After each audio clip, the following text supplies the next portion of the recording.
missed the Sub-Zero's festival, right? Let's hurry and find Dunyarzad. Paimon thinks she must be around the Grand Bazaar, since she showed us around there last time.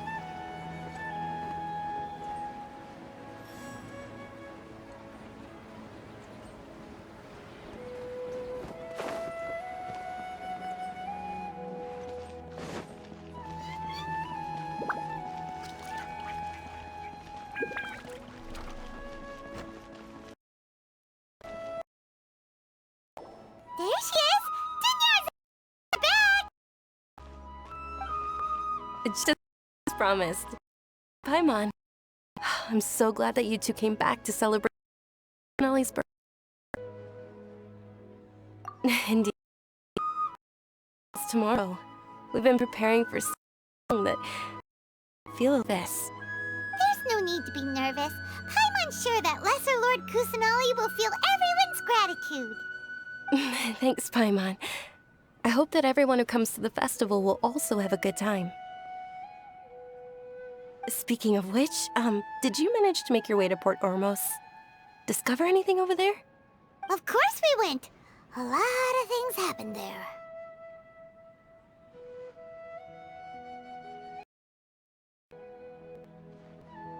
I see. So you two had another exciting adventure. If there is another chance, I would love to join. My lady, if you went to Port Ormos in your current state, we'd both be in for a lifetime of trouble. Dia! You were eavesdropping! It's called covert protection. Keeping an ear out for what's going on around my employer is part of the job. It's all right, Dia. I merely said I would like to go. I know better than to think my body could handle it. The festival's tomorrow. I've been doing nothing but causing trouble for you. So, Dia, please take some time to relax. I'll be fine. Even when you put it that way, it still doesn't feel right. Don't worry, my guardian knight. Okay, fine, but only tonight. Tomorrow's a big day, and many no-good scumbags are gonna try to take advantage of that.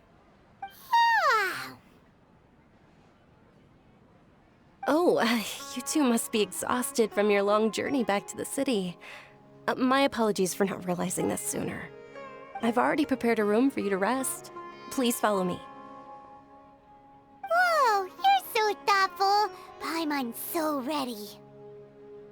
I've got great food and great drinks that everyone can enjoy.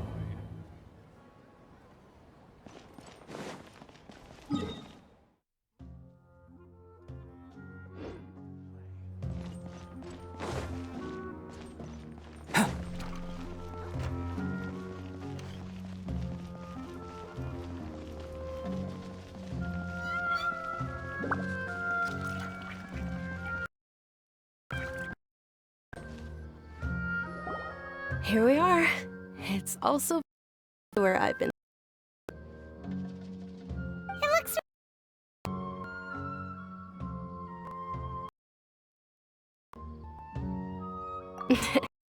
Not at all. Just tell me more about your adventures when you next get the chance.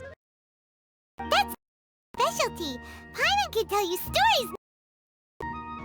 Oh, if you don't mind, how about we all walk around together tomorrow?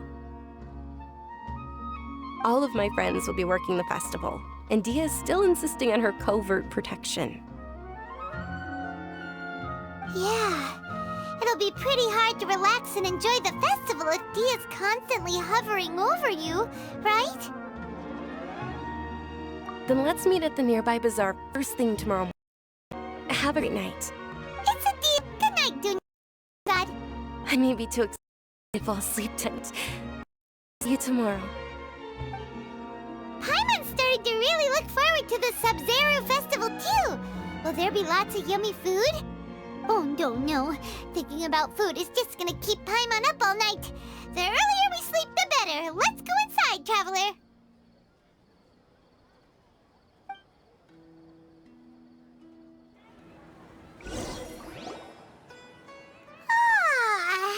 Did we oversleep? We should go meet Dunyarzad right away.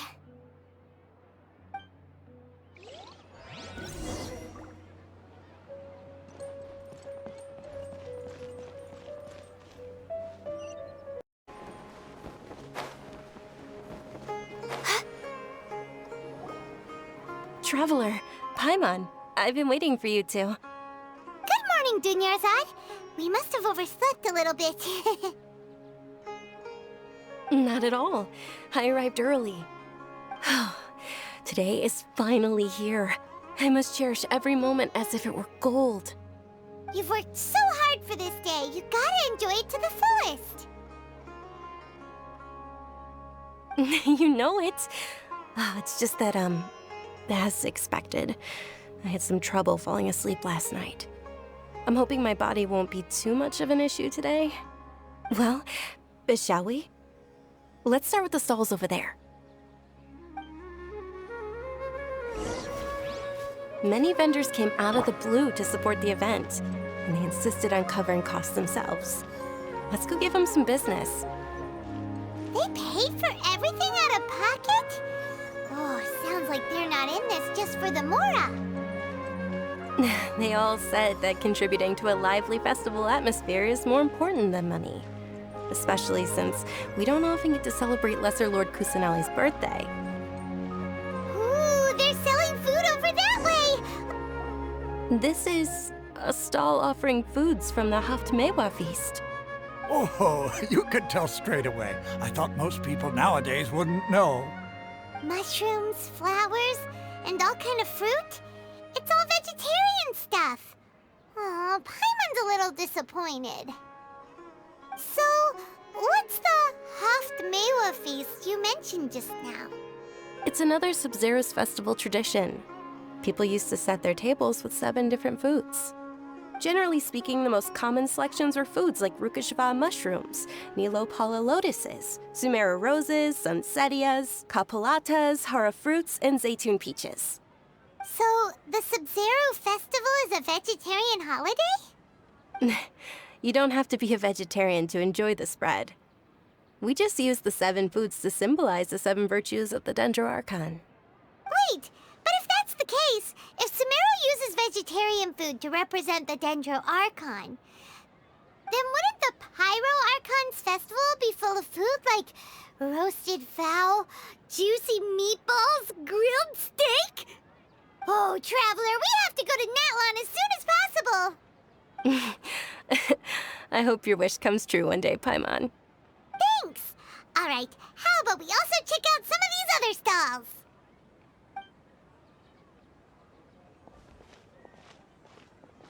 Dear customers, would you like to try your hand at alchemical divination? What's alchemical divination? Those two things sound like they'd be fun to try together. Right? I thought the same when I first heard about it. It is said to be a mysterious craft invented by none other than Lesser Lord Kusanali herself. So, how does it work? It's quite simple. After you give me any 2 alchemical reagents, I'll use them to perform a random transmutation. Sure sounds random. So random that it will probably fail. That is precisely what we need. After the transmutation fails, your one and only diviner here will interpret the remnants.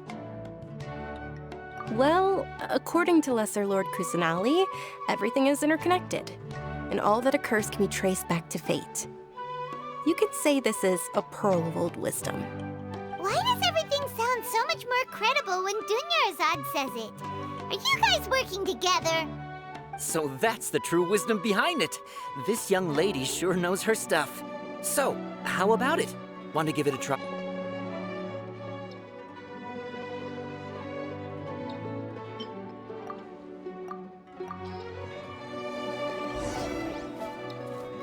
Okay, one moment. The moon. Paimon wants to do it too! Is it? More like a pie a bit into. Generally speaking, the moon signifies... It means... Wait a moment. Is he really looking it up in a book? Oh, I remember now. It means illusions and lies. Illusions and lies? That sounds rather ominous. Yes, but this book says that if you trust your intuition and overcome your fears, the sun will surely rise. He's not even trying to hide his book anymore. Naturally, fate will only show you the beginning of the journey. It is up to you to forge your own ending. Oh, thank you so much. I'll keep that in mind. Oh, it's nothing. I'm learning as I go. Guess that was still pretty interesting. Okay, on to the next stall. They say the Sub-Zeros festival was very lively a long, long time ago. Large flower carriages used to parade through the city. As they headed towards Port Ormos, people would throw flowers, candy, and liquor all along the way. Dunyarzad's eyes are sparkling right now. I wish I could have seen that spectacle.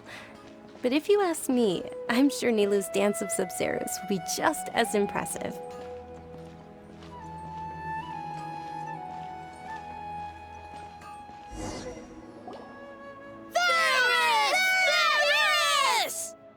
Attention! Soldiers, fall into formation if you want any Yalda candies.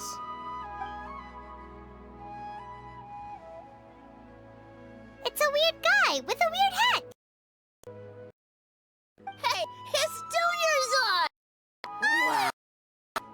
Dunyarzad! Dunyarzad, children love you even more than the Yalda candies. 4 days it took to prepare for the Sub-Zeros festival. The children have all grown very fond of you. The Hallowed Night of Flowers. It's an honor that you know my name. Attention!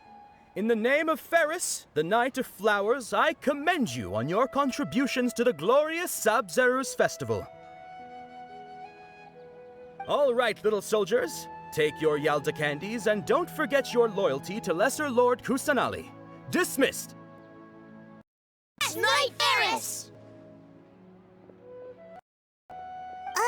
Just what is going on here? Ferris, the Night of Flowers, is another Sub-Zero icon, and one immensely popular with children. In the past, the actor portraying Ferris would also sit on a flower carriage. It's all thanks to Miss Dunyarzad's sponsorship that the children can make such wonderful memories today. As are we to you, Vihar. Oh, not at all. Oh, speaking of tradition, do you want some Yalda candies? They're a festival staple, and I happen to have some boxes readied here. Take a look and pick whichever one you want. Whichever one, don't these boxes all look the same? That is the fun part. Each box contains a random flavor. It's up to the luck of the draw. Flavors include lavender melon, hara fruit, sunsetia. Ooh, those all sound pretty good. And there's also lizard tail and oni kabuto. Huh? What's up with those two flavors? Oni Kabuto is a little spicier than Lizard Tail. Dunyarzad, you tried them before? Traveler, it's all right. Paimon believes in you. I also believe in your intuition. Great! These boxes of candy are numbered 1 to 5 from left to right. Which one do you want?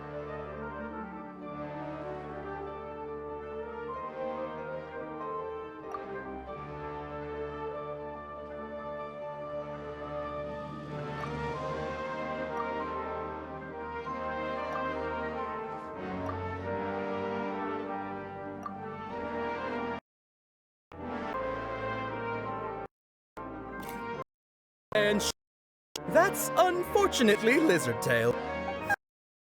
I thought you survived so many epic battles because you had a... Paimon was wrong. The Sunsetia flavored candy was in box number 4. How about this?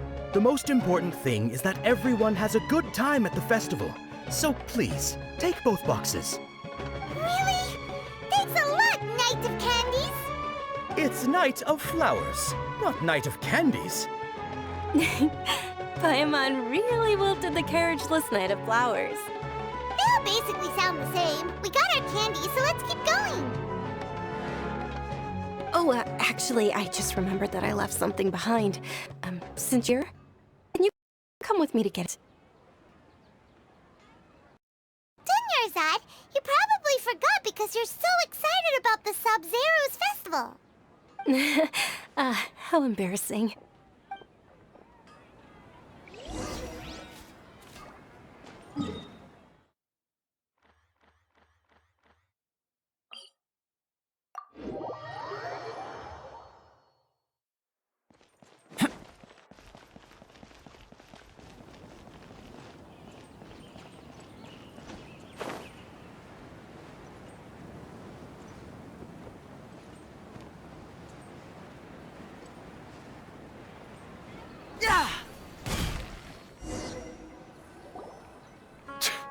We're too late.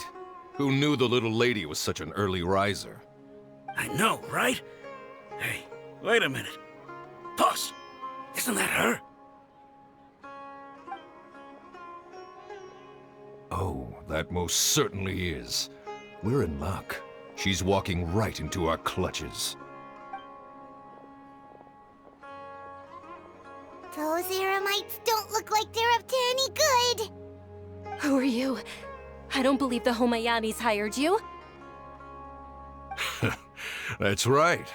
We haven't received any of their mora, but I wonder how much the Homayanis would shell out to get you back. They're a gang of kidnappers! Traveler, hurry and protect Dunyarzad! Hey, did you scumbags even consider that the Homayanis might have hired a merc that outclasses you? You're... Dia!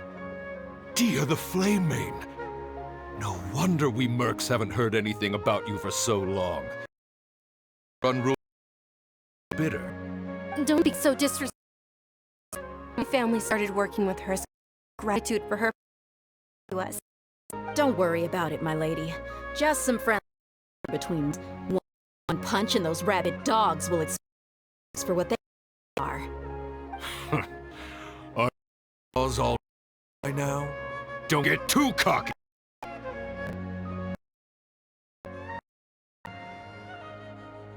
Traveler, take Miss Dunyarzad to a safe location. No, we're gonna stay and help. There's too many of them. You're right. All right, fine. Please be careful, Dia. Don't waste your time worrying about me. This is my job. Look out for yourself. After I've wiped the floor with them, I'll go find you all.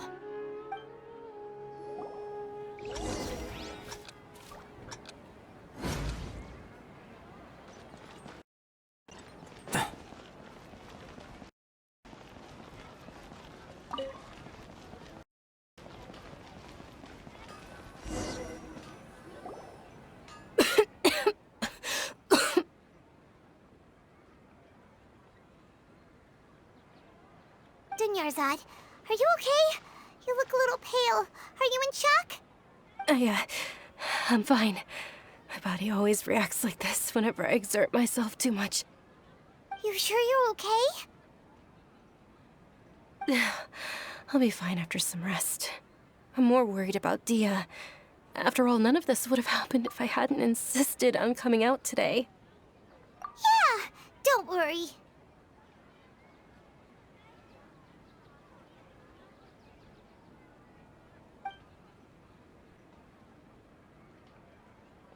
My lady, Traveler, found ya. Dia! You took care of them so fast! Any more of them? Or rather, did anyone follow you? Dia, your arm. Oh, this? I'm fine. It's just a scratch. Normally, they wouldn't have been able to land a hit on me at all, but I'm still getting used to this new greatsword. Please, let me take a closer look. Come on, it's nothing.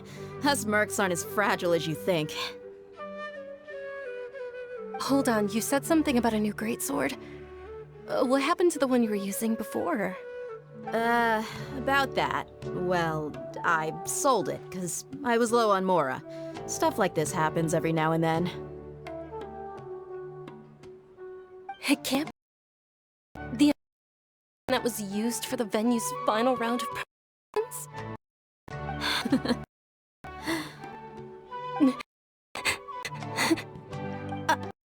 Hey, Miss Dunyarzad, I wasn't trying to make you cry, and I'm not gonna lose my commission because I made my employer cry, am I? Okay, making your employer cry won't affect your commission, but selling your weapon without permission and getting hurt? I'll have to reevaluate your performance. You're so unreasonable, my lady. Thank you very much, Dia.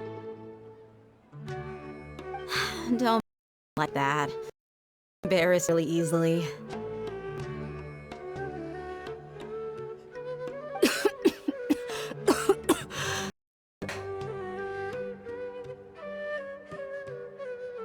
Are you feeling unwell again, Dunyarzad? My lady, your condition. Traveler, can you take her somewhere to rest? I'll look around the area to make sure we're safe from an ambush. Truly, I'm sorry for the trouble, everyone.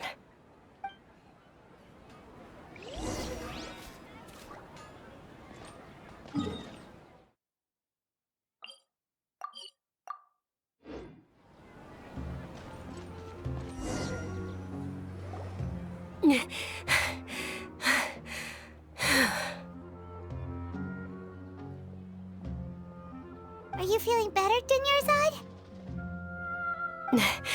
Yes, much better. Just give me a few moments and I'll be good to go. I didn't realize you were concerned about it. I guess I shouldn't continue to keep it a secret. I was actually born with Elazar. It's terminal now. Can't believe it's Elazar. Oh, you've already heard of Elazar. In that case, you probably know about its severity. Sumeru's current medical advancements still haven't been able to find a cure. The disease's progression can only be delayed through environmental therapy. Dunyarzad. There's no need to be sad. I've always lived with Elazar and I came to terms with it a long time ago. Compared to the simple fact that I'm afflicted with this, its effects on my life have been much more painful. I know that my family loves me dearly.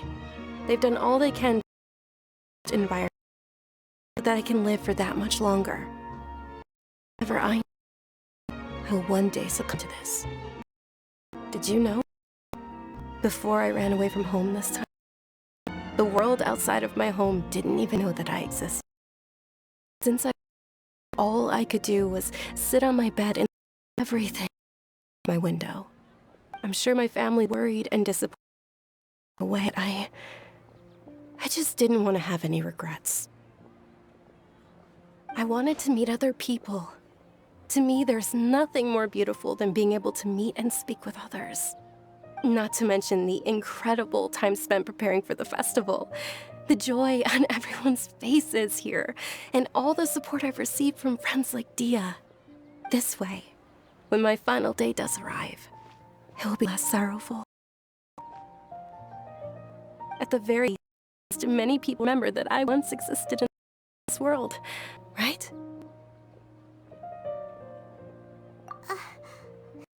You don't forget Paimon. Paimon also won't forget about you. No, even if you forget Paimon, Paimon will still remember you. Thank you two so much. I apologize for the depressing conversation.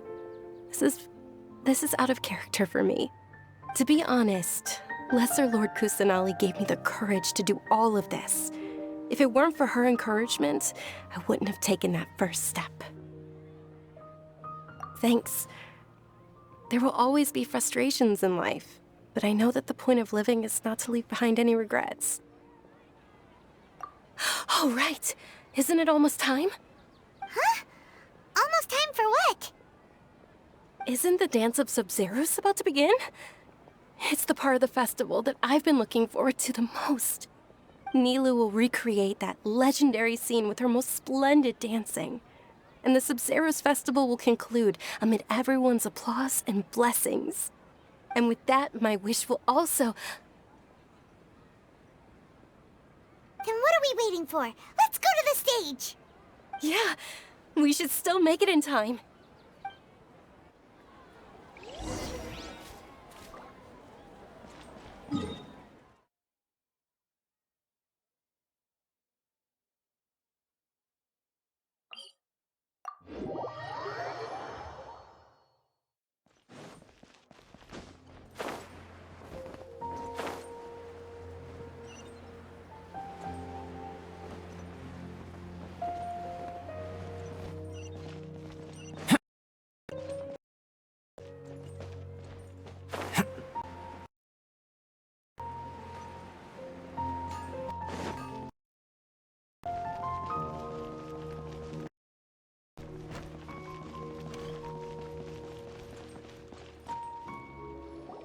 Were you not aware that the law prohibits this type of performance from taking place without prior permission?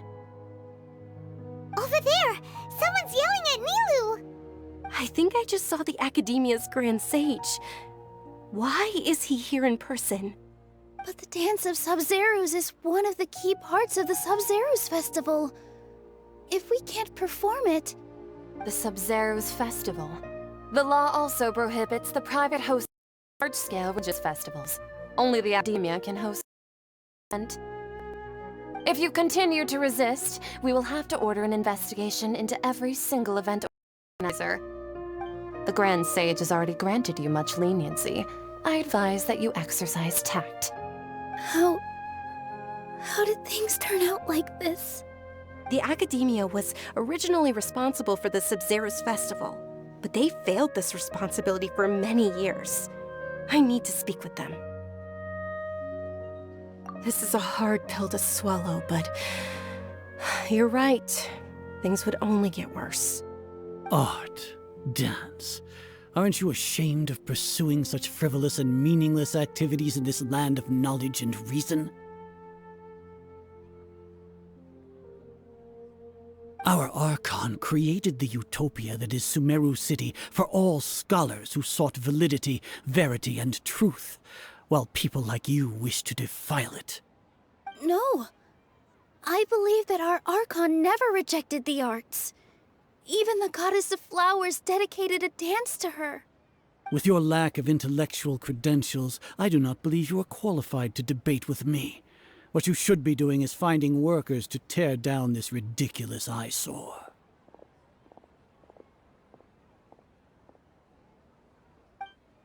When we return, have the scribe draft an ordinance before the next Nyagarbha day that prohibits public art performances. We will announce it to the public later via the Akasha. Understood. I will inform him when I return.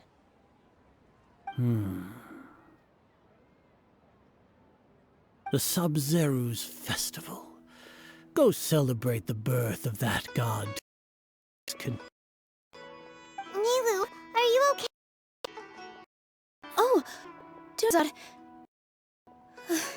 You all just now? The Grand Sage ordered us to stop the performance. Yeah. Let's go somewhere the Academia can't find us and perform there. But how do we let everyone know? And what about the atmosphere on the stage? Or we could get people to block them off so they can't interrupt the performance. No. They just threatened to investigate the organizers. If we were caught... Nilu, it's all right. Don't worry about it. But you've been looking forward to Dance of Sub-Zeros so much. And I know how important this festival is to you. I don't want you to have any regrets. It's okay. Seeing you care this much about my feelings is more than enough. It would be too risky to continue the Sub-Zeros Festival at this point. I don't want to get everyone in trouble. If you say so. But you can sneak out for the next Sub-Zeros Festival, right? We'll make sure the next one is a smashing success. The next one. Yes. Okay. It's a promise. It will be a smashing success. can't believe this is how things turned out. Those heartless geezers. It really is okay. There's nothing we can do about it. Still, I'd be lying if I said I had no regrets. I would have loved to see Milu's dance.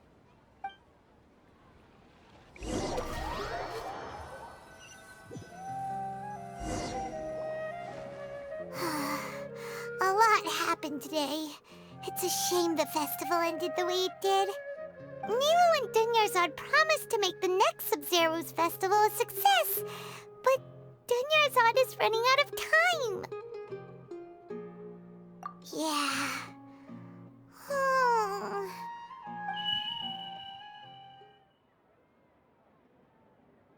All connections have been secured to construct the most stable framework possible. The project has entered its most critical phase. Power has begun to flow from...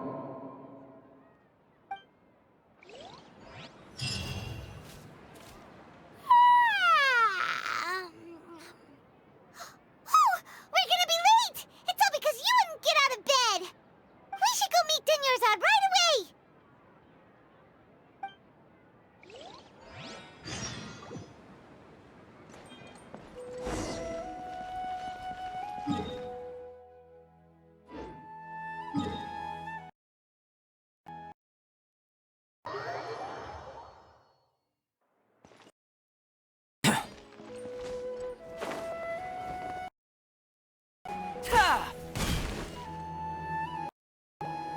Good morning, Dunyard. Sorry. Not at all. Lee. You seem kinda tired. Did you not get enough sleep? I'm doing well. There's no need to worry. Shall we go? Let's start with the stalls over there. Sure! Traveler? Why are you just standing there? Let's get going!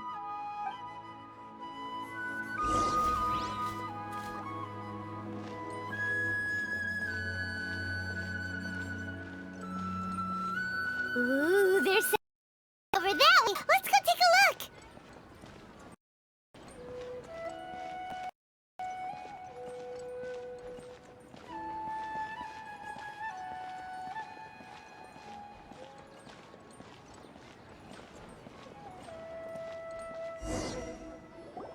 This is a stall offering foods from the Haftmewa feast.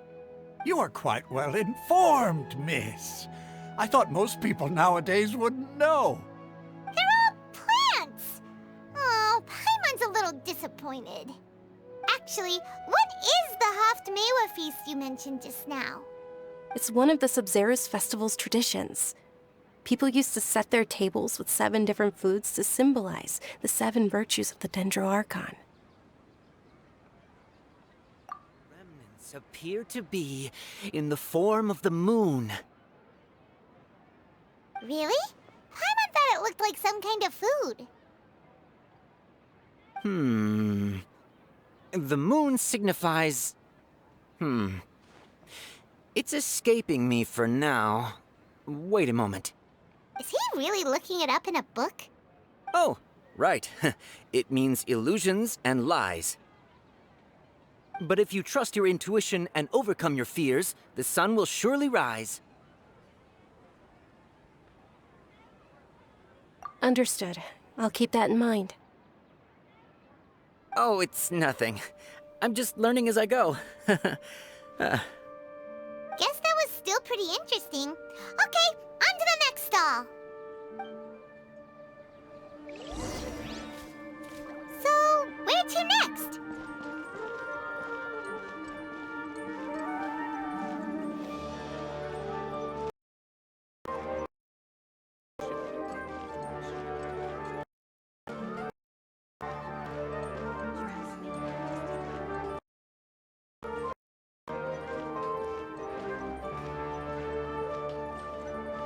Things can't go on like this.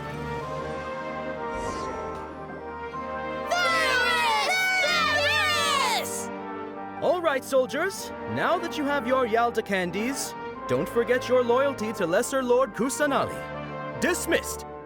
Yes, Knight Varus!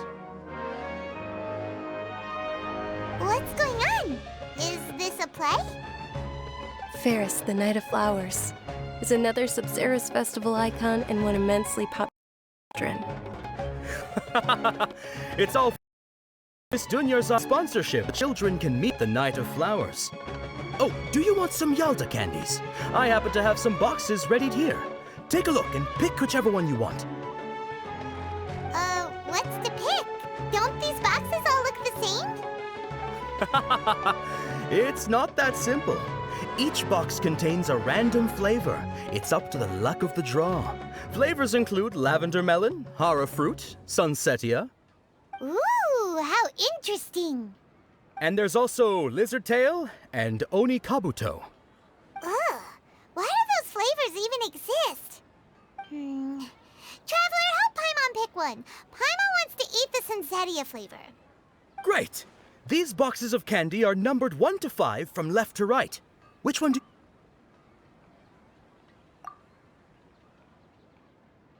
Ah, excellently chosen. Number 4 is indeed sunsetia. Ha-ha! Paimon bet you had incredible luck, and Paimon was right!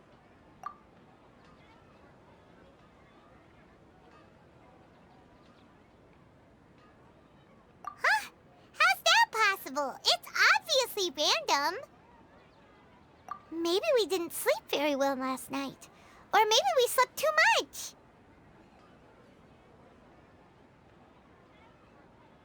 Oh, sure. Huh? Where are you going? You're just gonna walk off like that?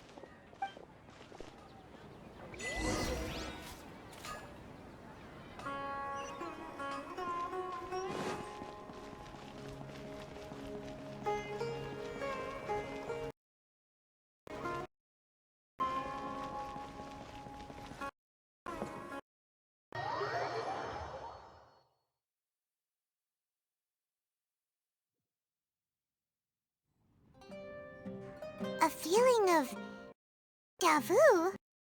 Oh, Paimon knows what that is. It's when you feel like experience whatever is going on. In that case, Paimon felt something today. But that's just our brains playing tricks on us, isn't it?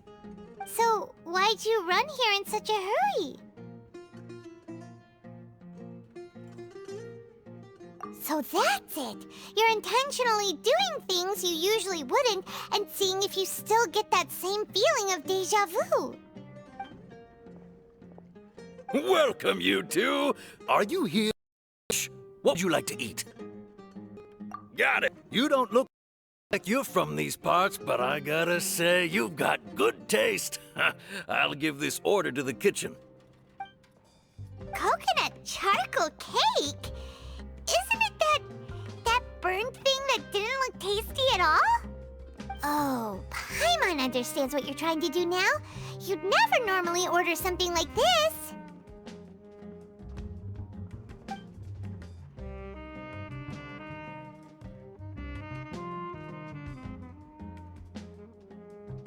That thing?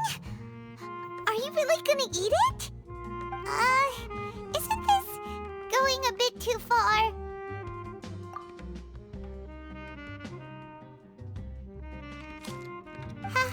How was it? The look on your face is telling Paimon that it tasted awful. Then, you mean... That's impossible! We were just talking about how gross it looked! So, would this be a case of taste bud déjà vu? Paimon also gets the impression that we've been here many times, even though we aren't regulars. How about we go out again and try something else?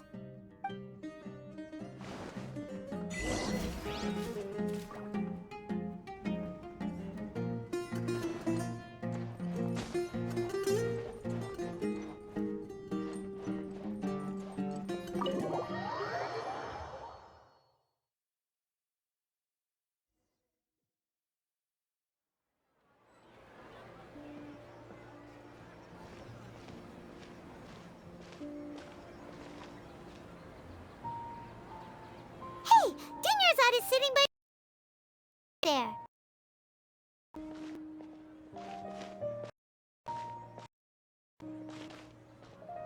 What a coincidence, Zod.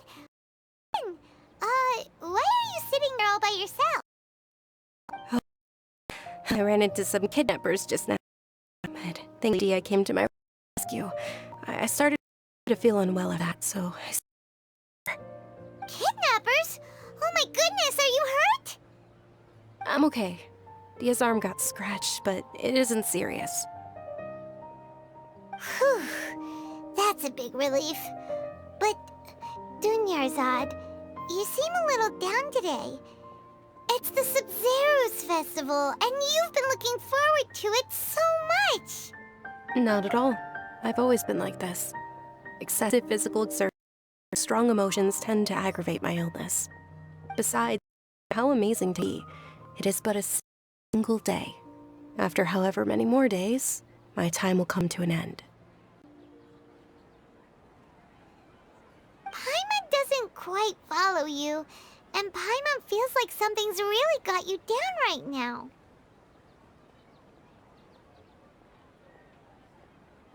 It really is fine. I don't mind. Huh? Did something happen? Dunyarzad, have you ever felt deja vu?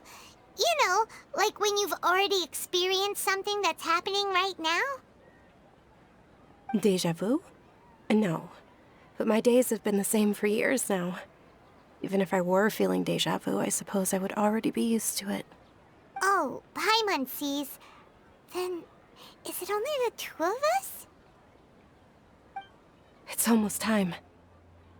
Huh? Time for what? Nilou's Dance of Sub-Zeros is about to begin. Let's go.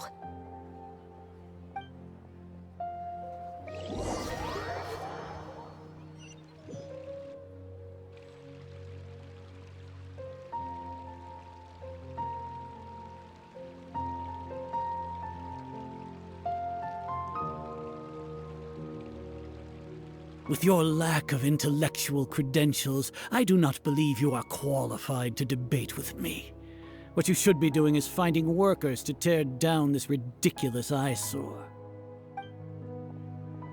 When we return, have the scribe draft an ordinance before the next Nyagarbaha Day that prohibits public art performances.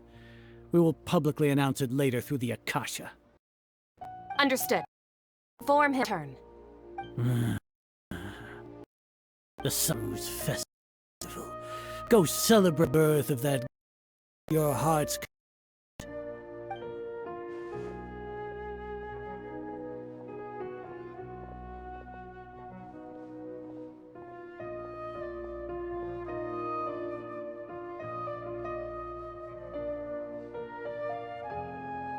Nilou, are you okay?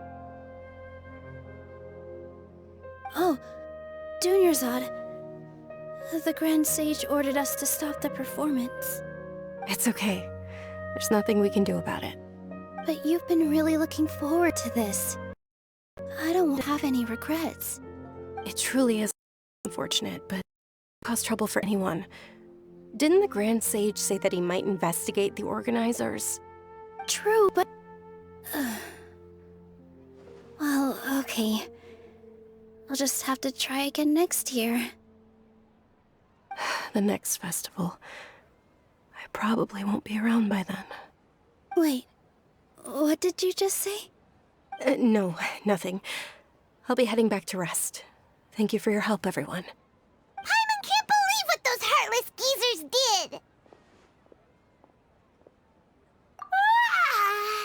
Did Dunyarzad already go back? We should also return and get some sleep.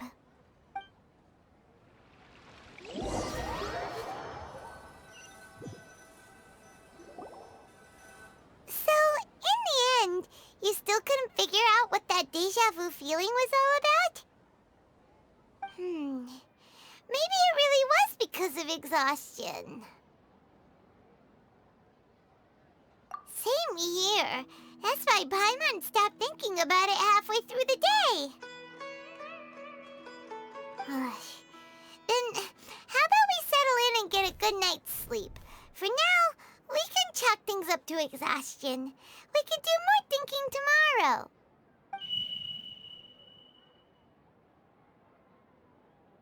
Observing a modest drop in the output of jnana energy, but values still remain within normal parameters. Continue to monitor for variances in the data and find the cause as soon as possible.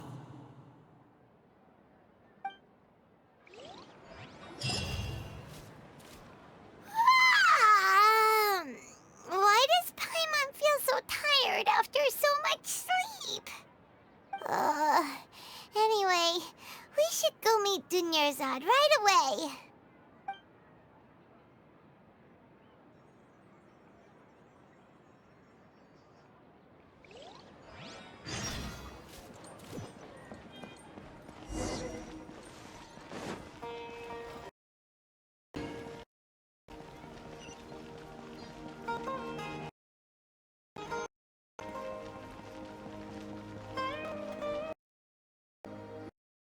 Good morning, Dunyarzad.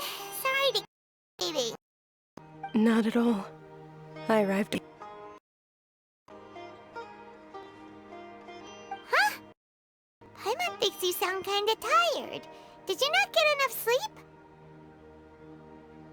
I'm doing well. There's no need to worry. Shall we go? Let's start with the stalls over there. Great idea! Let's get going! Traveler? Hey.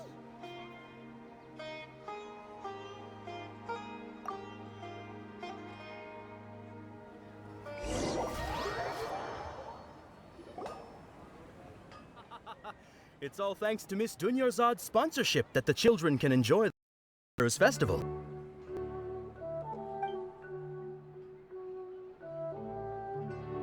Oh, are you interested in Yalda candies? I have some boxes of candy here. Pick whichever one you want. Not much of a choice. All these boxes look the same. It's not that simple. Each box contains a random flavor. It's up to the luck of the draw. Flavors include lavender melon, hara fruit, sunsetia. They all sound pretty tasty. And there's also lizard tail and oni kabuto. Huh? What were those last two? He'll help me choose. Paimon wants to eat the sunsetia flavor. No problem. These boxes of candy are numbered 1 to 5 from left to right. Which one do you want? Oh, I like your confidence. No hesitation at all. Oh, congratulations! Number 4 is indeed sunsetia.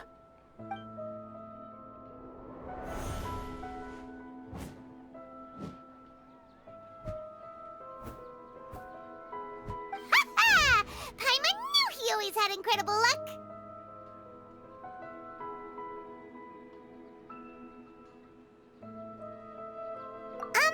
Paimon's not really interested in the other flavors.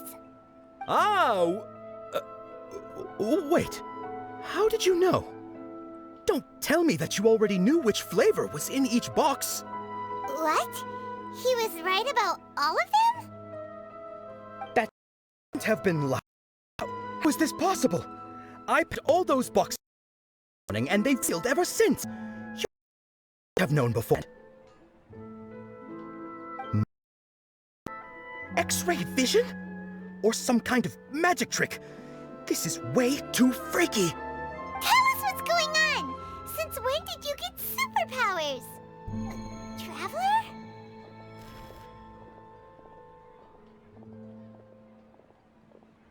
Hey, where are you going?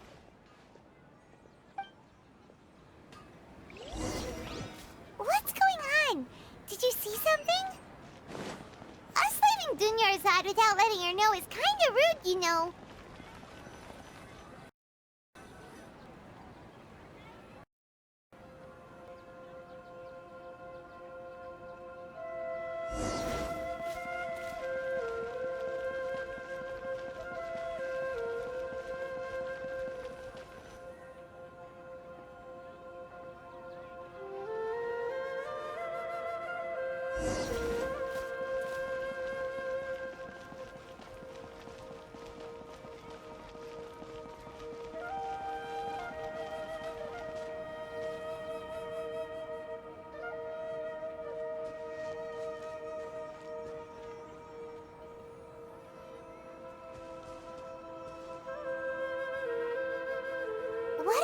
looking for? Why did we come here?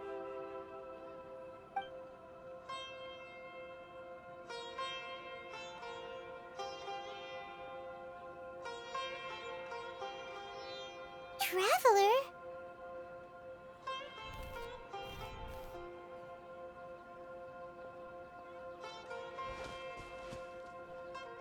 That's...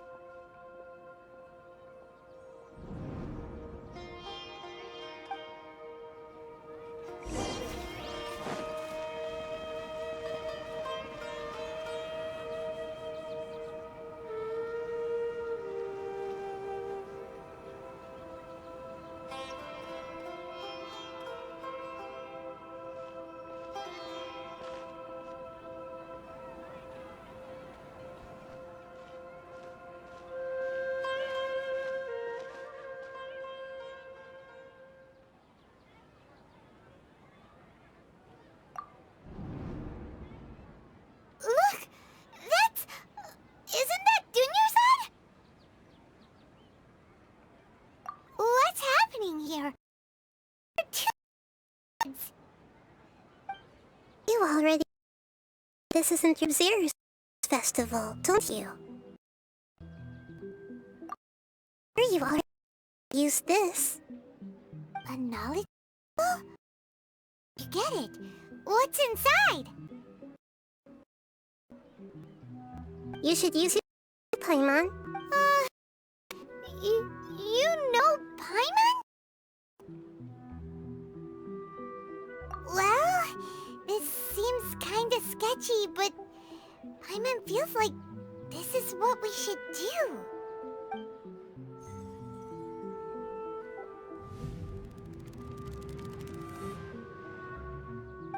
What the?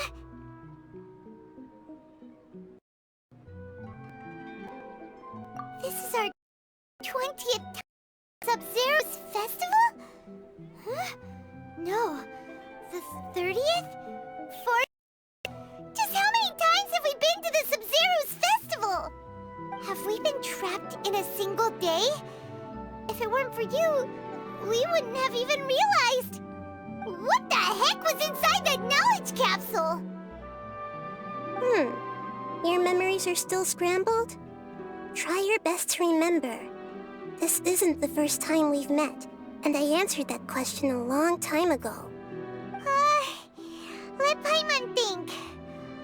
Oh, it's coming back. Meeting you was the real catalyst for restoring our memories, and the knowledge capsule was just your means of showing our minds the way. What about everyone else? Why are you only helping the two of us? Your sense of deja vu is stronger than everyone else's, yes?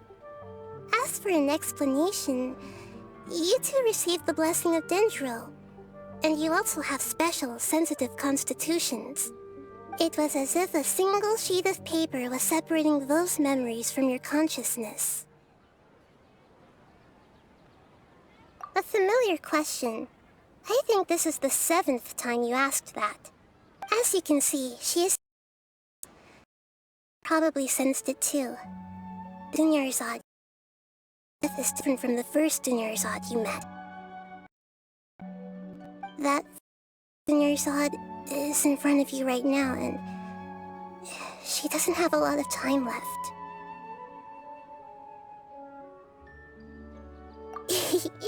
Looks like you're almost done sorting out your brain. Oh yeah, I'm Nahida. Good, you passed the test. Happening! You can awaken our memories, and you seem like you know what's going. Oh, wait! Please don't tell Paimon even you don't know! Everything in this world runs in a loop.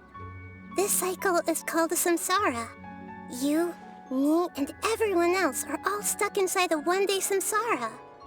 As for the truth, that's on you to find out. If you were told the truth instead of discovering it yourselves, it would literally blow your minds. I don't know how you'd be after that. I can only give you surface-level help, like bits of information and subtle... For the rest of time, I'll be doing all I can to slow down Dunyarzad's illness. She looks like she isn't doing well at all. Her illness gets worse after each Sub-Zero's festival. If we can break out of the samsara, I might be able to save her. But as things are right now, she's just a small bird in the sky that's about to lose its last feathers. All I can do is raise a gale to delay her fall. You sure love to use weird analogies. Analogies are wonderful tools. They let you use existing knowledge to understand unfamiliar things. Okay, so, with what you know so far, what do you think the truth is?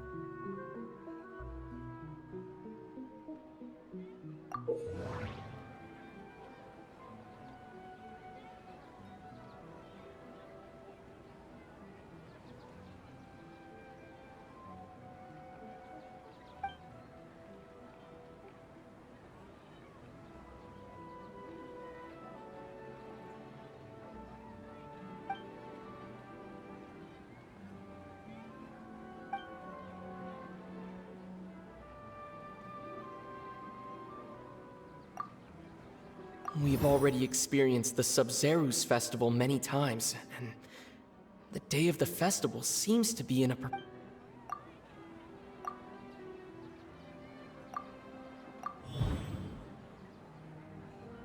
That should be it.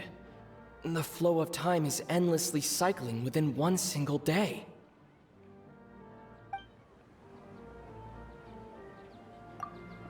My mind feels exhausted, even though I haven't done too much thinking. What is going on? What's happening right now seems to have happened before. This feeling has been getting the moon, illusions, and lies. What are they? The Grand Sage said, "Go celebrate the birth of that god to your heart's content." And something. That doesn't sound right. I need to carry things through.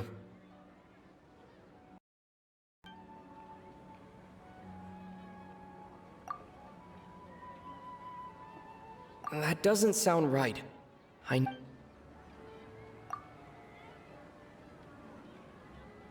We've already experienced the A time loop. You've given similarly wrong answers in the past. A pity. Still the wrong answer?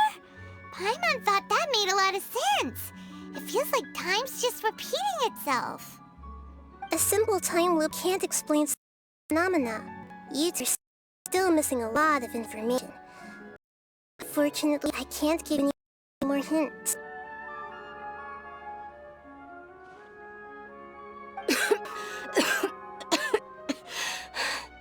Dunyarzad. The Sub-Zero's festival is happening every day, but that doesn't mean we can waste an infinite amount of them. Hurry and find the truth before today's festival ends.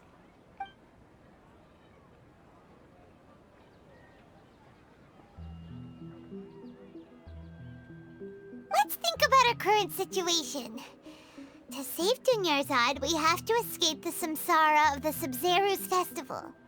And to do that, we need to figure out what's happening. The truth. Nahida rejected the idea of a time loop, so we must have missed something, right? Paimon's memories say that we've already done this many times, but let's go talk to people again. It's more productive than sitting here and scratching our heads.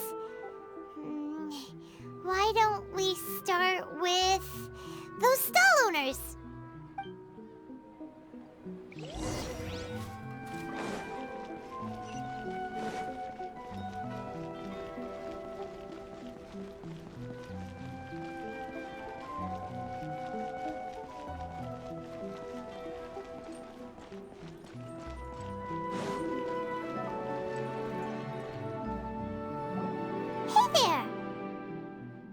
Hey, it's you guys again. Where's your cultured friend? She's feeling a little unwell. Back to buy something? I guarantee the freshness of my... I harvested them from the forest yesterday. Huh? This about... I hurried back from the forest yesterday and I'm selling here today. I haven't felt anything strange. To put it another way, if you really think about it, was yesterday truly yesterday? Did you actually come back from the forest yesterday? What kind of philosophical nonsense is this? Are you two daydreaming? Didn't you know that no one dreams in Sumeru? Go somewhere else if you want to find someone to daydream with.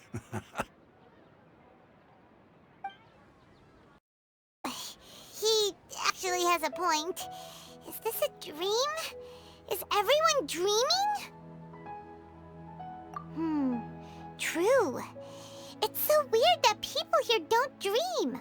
Why is that? Anyway, if this all really were just a dream, we would have woken up a long time ago. Let's keep asking around.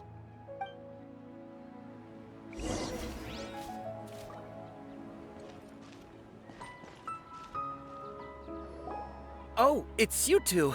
Was my divination so accurate that you felt compelled to compliment me in person? Ooh, I knew it! I told you, the god's divination is highly accurate. You just hadn't fully understood its significance yet. You're really excited about this, huh? That's exactly why we came back.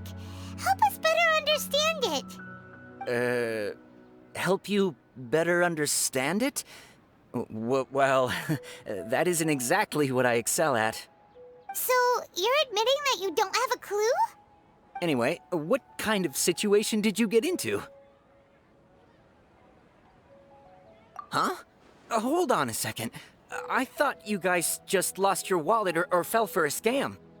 What you just said, are you serious? Does that kind of thing actually happen in real life? Paimon knew you weren't going to believe it. Marvelous. Truly marvelous. I believe you. Recall the interpretation of your divination, the moon, illusions, and lies. It really felt like an omen. When you say it like that, the divination does sound like it's going on. Can you read any more into it? I that the arcanes are never more than vagrants, and specific is beyond the reach of mere. The book only says, if your instinct become your fears, the sun will surely rise. So that's how fortune-telling is just fortune-telling. It's no good for practical problems. We haven't made any progress. Who else can we talk to?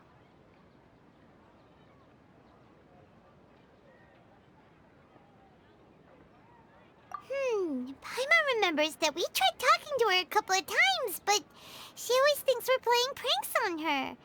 You think she'll brush us off again?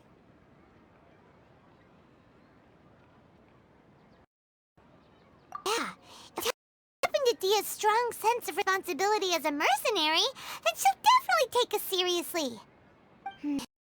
At this time of day, Dia's probably just finished beating up those kidnappers. Let's go find her.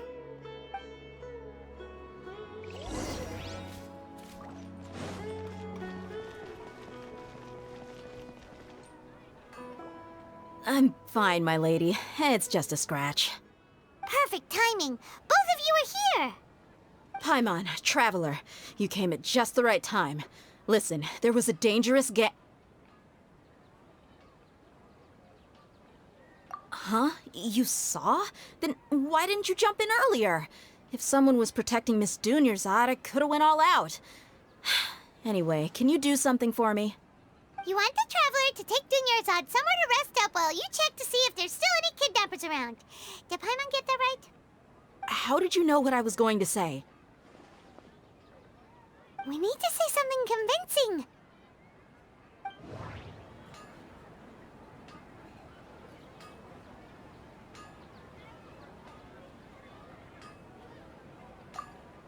My mind feels exhausted, even though I haven't done too much thinking. That doesn't sound right. I need to... The moon, illusions, and... Dia sold her greatsword to raise additional funds. And then she was injured because she... People in Sumeru don't dream. That doesn't sound right. Tell her, Traveler!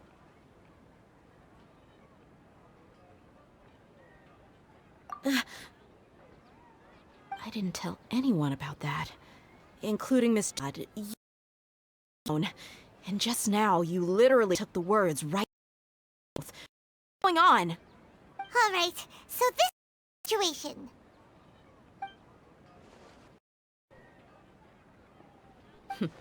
It's kinda hard to believe what you just told me.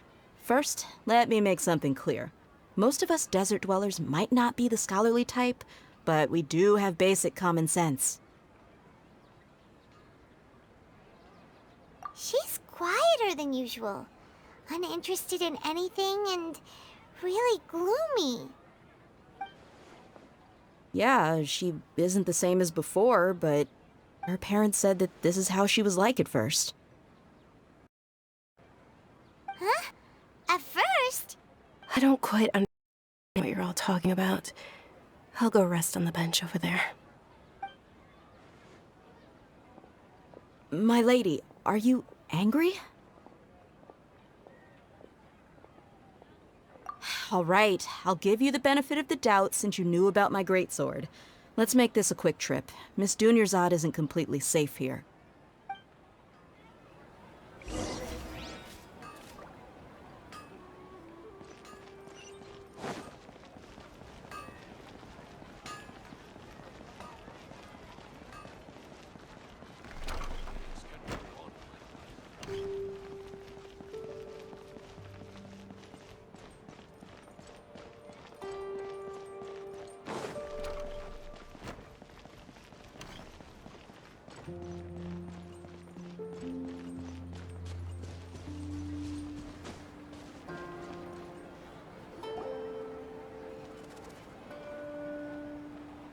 Nahida, we brought a friend.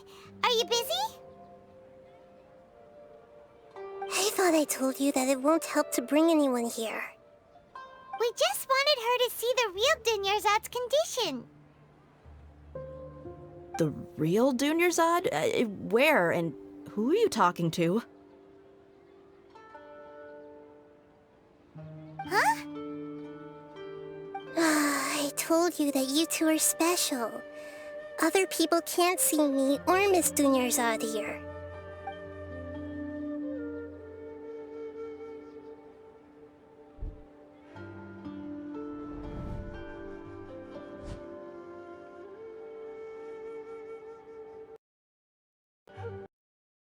Hold on. Over there. That? Wow. How pervasive. Does she have invisible antennae? Dunyarzad. She's laying down here, isn't she? How's she doing? Her really bad, and she's basically in a coma. But she was here.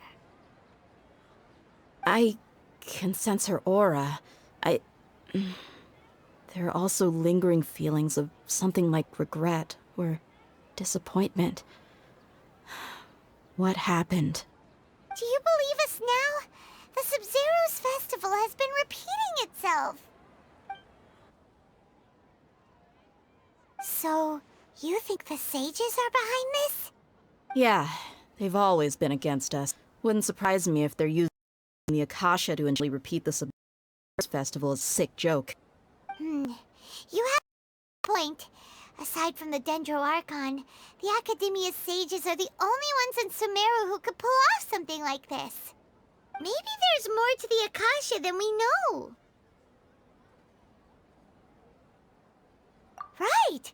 Didn't you awaken our memories using something that looked like a knowledge capsule? That means you must know something about the Akasha! The Akasha relies on the power of a gnosis to operate, as it is the manifestation of the God of Wisdom's power. It compiles the wisdom of the entire populace, and it grants knowledge to the people. A Gnosis could do that? No wonder the Akasha is so magical. It's being powered by the Gnosis of Sumeru's Archon. So, this Nahida you mentioned, what did she say? She said, and Paimon quotes, "The Akasha relies on the power of a Gnosis to operate, as it is the manifestation of the God of Wisdom's power. It compiles the wisdom of the entire populace, and it grants knowledge to the people." Compiles the wisdom of the entire populace and grants knowledge to the people. Wait. I get the grants knowledge part. That's what people have always used the Akasha for. But compiling the entire populace's wisdom? How does that work? Did she mean that the sages enter new knowledge into the Akasha? Oh, yeah. That sounds about right. What do you think?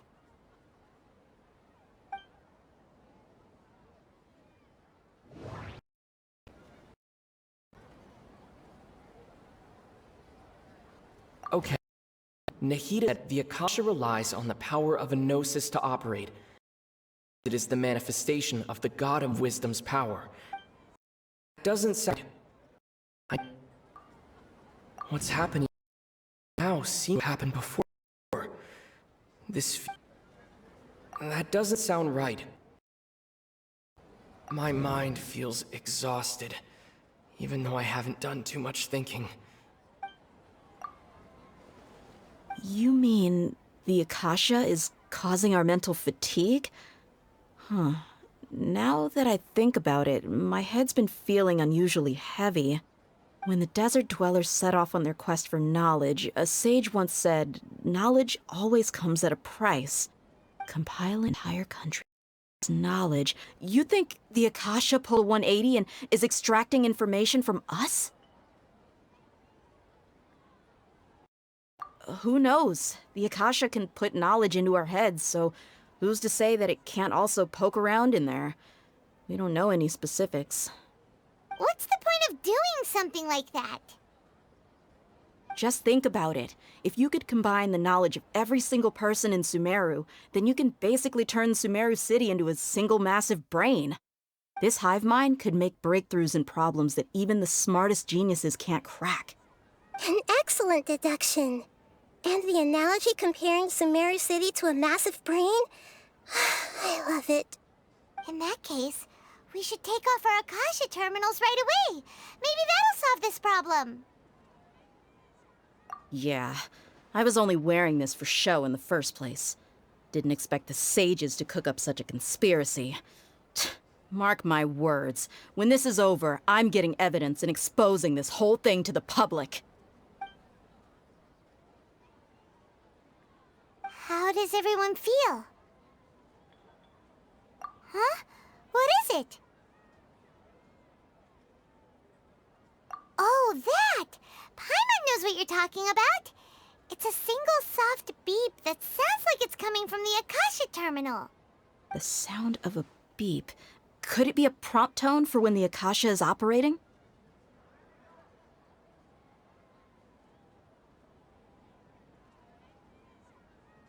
That's probably an important clue.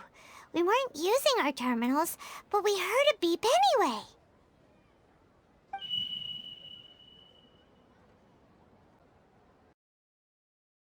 Traveler, did you hear that? I heard it too. Our ears aren't messing with us. There was definitely a beep. It sounded like coming from inside my head. We took off our Akasha terminals.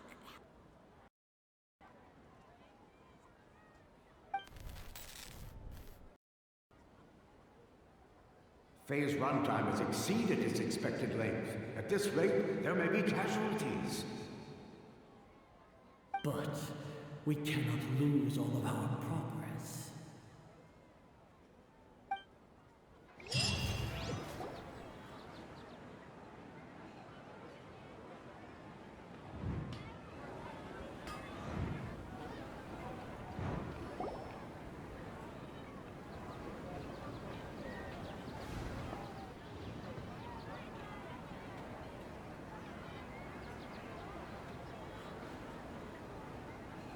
Paimon remembers everything!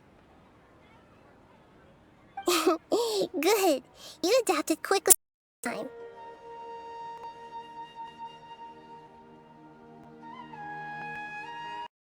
We definitely took off our Akasha terminals last night, but we still heard that beep. Why is that? But now we can at least confirm one thing. The Akasha definitely has something to do with whatever's trapping us in this cycle. Oh, Paimon doesn't get it. Why would the Akasha go this far if all it wants is everybody's wisdom? It's extremely difficult for lab rats in an experiment to understand why they're being treated the way they are. If we're lab rats, then what are you? Nahida, you've never told us anything about yourself. I guess I'm the moon. The moon? Wasn't that the result of our divination? Anyway, knowing who I am won't help you get closer to the truth, so you should focus on other things. Don't get distracted and miss any clues. Okay then. Dia helped us a lot yesterday, so let's go find her. If Paimon's reading the time correctly, those kidnappers should be showing up soon.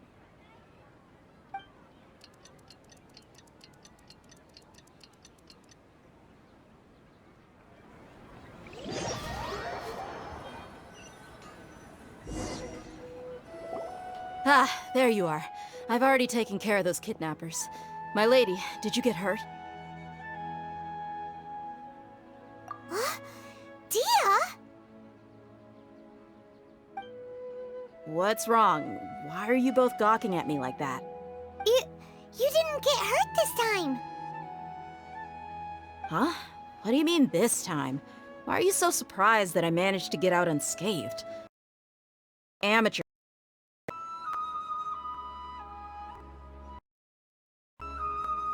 Shh! How about my bird? I haven't told anyone about it. Please don't tell Miss Dunyarzad. So Dia's lost her memories after all. Anything strange? You already know that I got a new greatsword. If I had to say something, it's weird how such a new weapon could feel so familiar. It's as if I've already used it to fight a countless number of battles. You're saying that although you don't remember using it, your body feels like it does? That's right. Both mercenaries and warriors heavily rely on muscle memory. Only knowing the theory of battle won't get you anywhere. Traveler, what do you think? Yeah, Paimon's feeling really hopeful. Oh, you're right! Earlier in the Samsara, something like this would have never happened!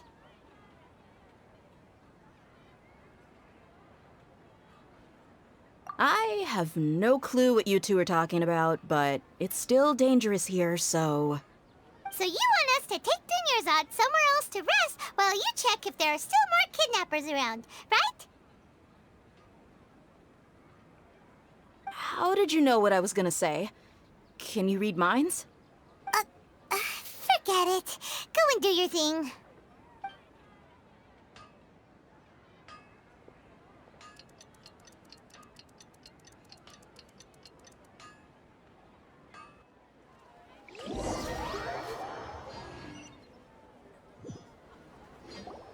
Whew. It's finally nighttime. Aside from Dia not getting injured, everything seems to have stayed the same. Listen, Nahida, we found out that Dia got out just fine today, even though she got injured every other time she fought the kidnappers. Do you think the Samsara has been broken? Have we saved Dunyarzad? Really? Good job on all that progress. Get some good sleep tonight. Hey, what kind of an answer is that? Tomorrow will come. Everyone assumes this is common knowledge, but the only way you can know that for sure is if you experience tomorrow. How many todays has it been? Is it possible that today will be followed by yesterday? Really exist as anything beyond a made-up concept? Even possible that this entire world is a lie, and the whole has just been one endless Sub-Zero's festival.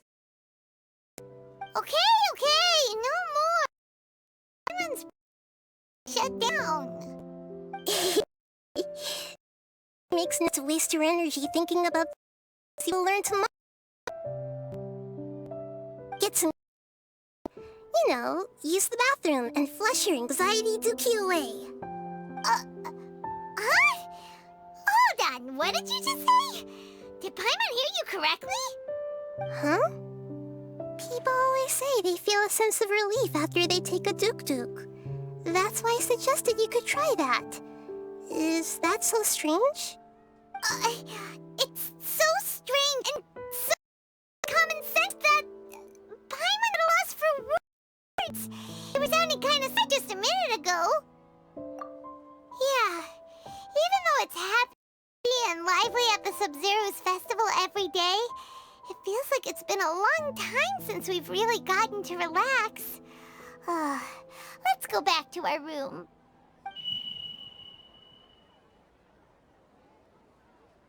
Continue the harvest. Compared to what we stand to achieve, these sacrifices are trivial.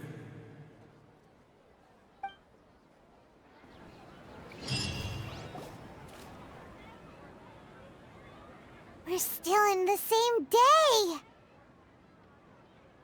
Nahida, you already knew last night that we didn't break out of the Samsara? Why did you tell us? Would there have been a point? You would have spent the night with new worries, with tomorrow still out of reach. In that case, you might as well rest within that brief moment of hope. An opportunity like that doesn't come by often, and I thought it might help you clear your minds. Paimon thought the Duke did that! Whatever. Guess you were looking out for us after all. Of course. In the time we've been together, you two have been everything to me. Paimon's flattered and everything, but maybe you're taking things a little fast. What I mean is, even though I had asked you to solve this puzzle, you two are still the only ones who can see me and sense my presence.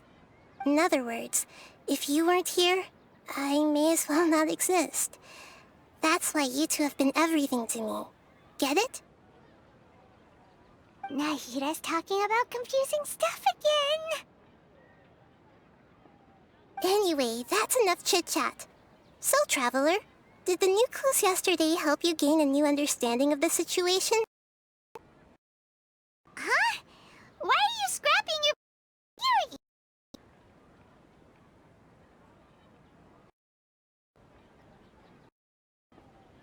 Oh, yeah! You're right! Not noticed that. In a simple time, people condition should also reset. So, what's your new hypothesis?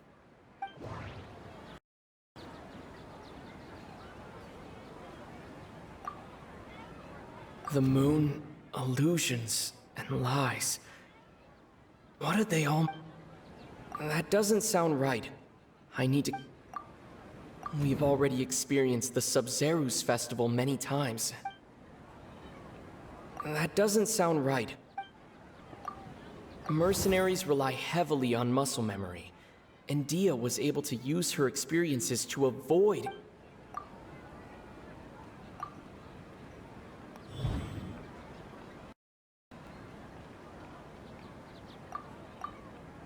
If all our memories of a day are erased at the end of that day, then we would unwittingly relive the same day. Okay, Nahida said the Akasha relies on the power of a gnosis to operate. The beep is a prompt tone for Akasha operations. We still hear it every night, even though... That doesn't sound right.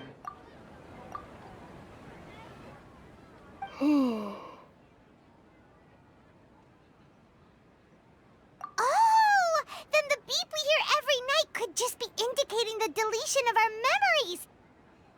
That's why when we wake up, everyone thinks the Sub-Zero's festival hasn't happened yet. It's already the next day, but everyone still thinks it's the day before. But Muscle memory can't be erased. That's why Dia has been getting better at using her greatsword. Now everything makes sense! A brilliant deduction. Nahida, tell us if we're right or wrong. To put it simply, it's as if you've mistaken a pyro crystal fly for a firefly in the night. You lost sight of its true nature because you focused too much on your perception that it glows. That isn't simple at all!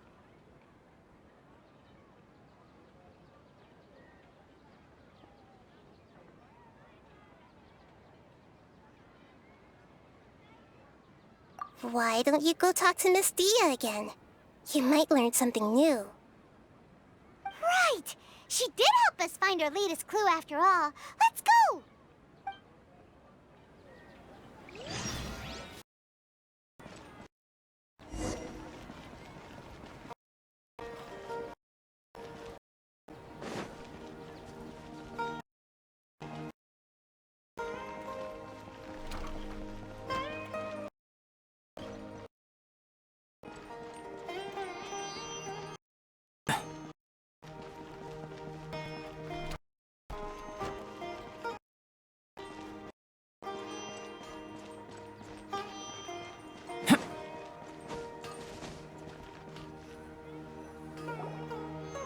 There you are. Really took me a while to find you. As expected, Dia also didn't get hurt today. Get hurt? Why would I? Don't underestimate me. Well, you're still getting used to your new greatsword. Huh. Truth be told, I also think it's pretty strange. It just suddenly felt so familiar in my hands and... wait a second! How did you know I got a new greatsword to begin with? I didn't tell anyone about it. Traveler, could you explain the situation to her today? Paimon's gotten a little sick of doing it. Oh, that works!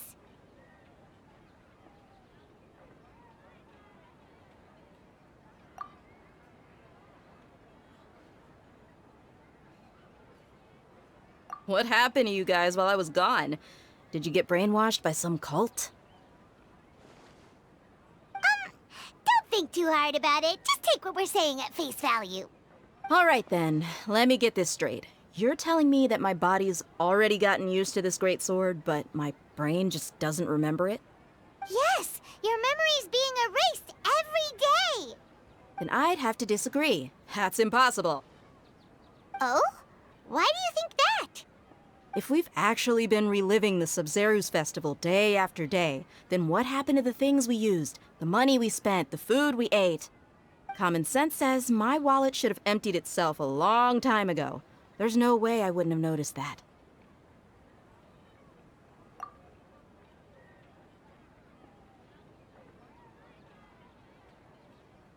Right! They could use the Akasha to record what everyone did that day, and then use the city's resources to replenish everything! It's not very likely, but it's also not impossible. No, it is impossible. I've got proof. You have proof? Where?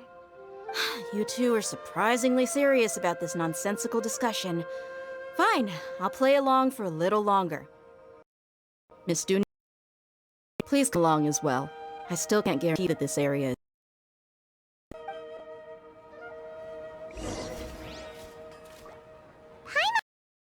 It's deep to show us something this time.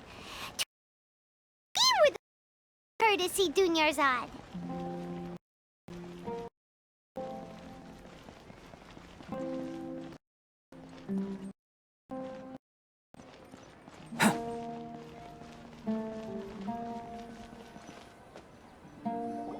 This is it. Huh? This is a wooden training dummy. What about it? See those marks on the dummy? Those are the result of several days' worth of practice. Let's say the sages didn't replace it every day. Shouldn't it be hacked to pieces by now? That's true, but what if they did? The sages had to reproduce every mark I left during previous training sessions. I'm a professional fighter. My martial school has always emphasized the importance of refined control.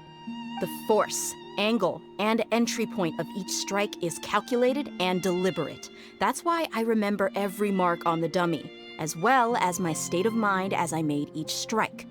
It's just as they say, each swordsman has their own unique style, and even the same swordsman can't make the same cut twice. It would be impossible to copy these marks. Is it really impossible? What if they used some fancy machine to carve every single mark? People often say that a camera's photo can never replace an artist's painting because the former has no spirit to it. The same thing applies here. At a mere glance, I can differentiate carved marks from the results of combat training. Whew, I hope that cleared things up for you. Hey, is this that new brain exercise game that's been super popular with the scholars lately? It's surprisingly fun. Anyway, it's getting late. I should escort Miss Dunyarzad to Nilu's stage. See you later. Well, back to square one. Is our memory deletion theory also wrong? But at least we've reached some other conclusions in the meantime.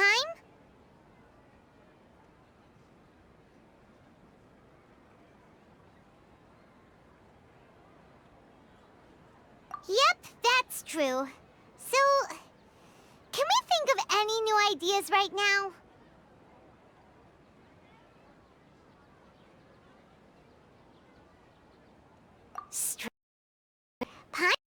Everything's been strange lately.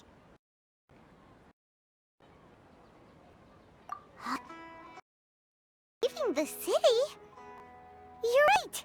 It's really strange how we never just solution. Many things should become clear if we flow outside of the city.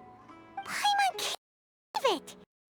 Miss this because we're tunnel visioning too hard on our other theories, or because we're just too tired? How about we go back and ask Nahida? Maybe we've forgotten something about leaving the city.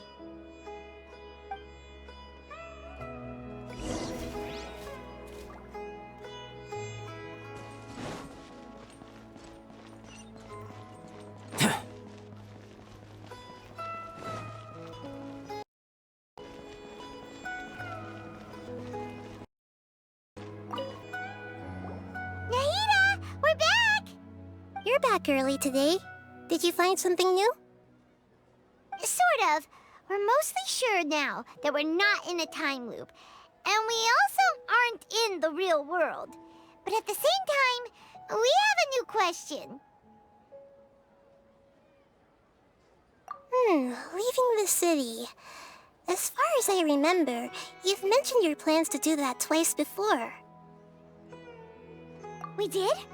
But we don't remember anything. What happened after we talked about those plans? What did we say when we got back? Let me think. I don't think you ever actually told me what the outcome was. Oh, it's probably more accurate to say that both times you never came back the whole night. But you two sometimes stay out the entire night anyway, so at the time, I didn't think too much about it.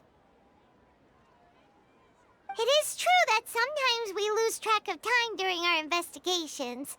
Before we know it, it'll already be the next day. But still, neither of us remember anything about leaving town. Really? That's kinda strange. In theory, I should have already awakened all your memories. Yep, something here's definitely fishy. Let's get to the bottom of this tomorrow.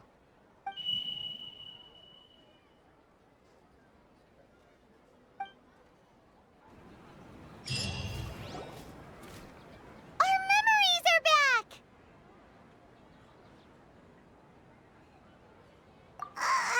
About that... Well, where should Paimon begin? Traveler, aside from your memories that were just restored, I have another message for you. Listen to it and you'll understand. Can't go back. There are is here. Our Sub-Zero's festival city is one of them. Traveler, You should days. Paimon will fill you in. It's time to carry out our plan from Okay, let's go!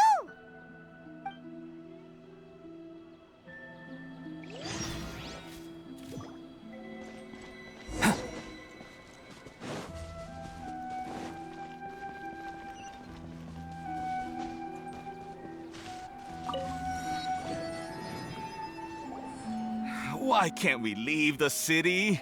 What is the academia now? Don't ask me. It's not like I can tell you anything. This is a order from the Grand Sage. Just wait until tomorrow. I have a real emergency. My goods have already arrived at Ormos. If I don't hurry, they'll be stolen. That's your problem. Make sure you make a request in advance next time. But it's not like you can just predict business matters in advance. It looks like the Academia already announced a lockdown for Sumeru City today. How completely unsurprising. Let's go and question them. Hello, sir. Why can't we leave the city today? Here we go again. Don't ask me. I don't know either. We just received an order that no one is allowed to enter or exit Sumeru today. They didn't tell us anything else.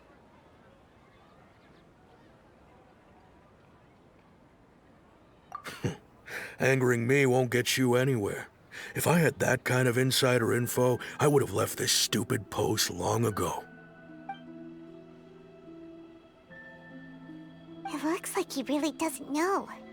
If we can't get anything out of him, let's take matters into our own hands. Why don't we climb over the walls? Those guards can't be everywhere at once. This is a good spot, and the guard hasn't noticed us at all. Let's hurry! Huh? Why? Are you going to leave Paimon behind? But what if things get really weird out there and you get into some trouble? Then Paimon won't be able to help you.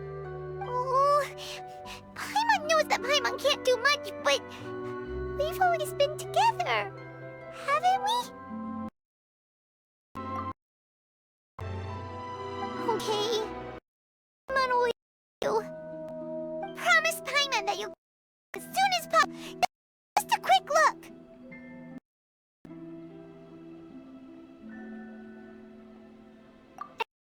Please, be careful.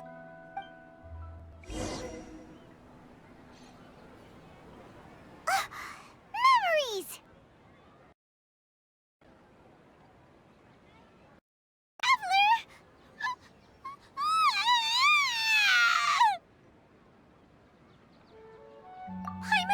Paimon would never see you again! You just disappeared! Paimon waited for you for hours and hours at the city wall and you never came back! You promised Paimon that you were only taking a quick look! Paimon, calm down. He's here now. I don't think you were saying. Paimon doesn't care!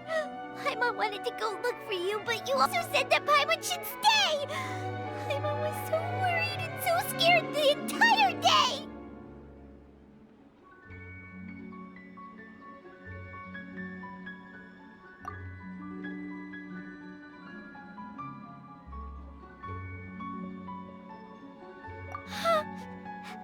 Okay.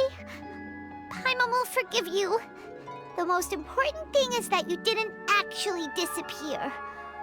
Oh, Paimon was so scared that you had gone into another world. Okay, Paimon, can you tell us your perspective of what really happened yesterday? I see. Using two people's different perspectives. After that, you left the city. Paimon kept her eyes on you the whole time, but then you disappeared in an instant. No way! Paimon was watching you with the fullest attention. What's your perspective, Traveler? You sure you don't have any memory of this? I I guess that explains everything. You also lost your memories the last 2 times you tried to leave the city. Those days' memories can't be awoken. So, if we leave the city, our memories will be completely erased? It really sounds like something big outside of the city is being hidden on purpose. But this way, we'll also never discover what's outside.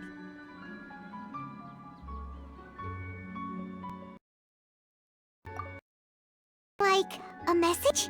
But how can we back? Don't look at me that. I'm not that. Okay. You want something that's on mess? Give me some time and take care of Dunyar's out for me.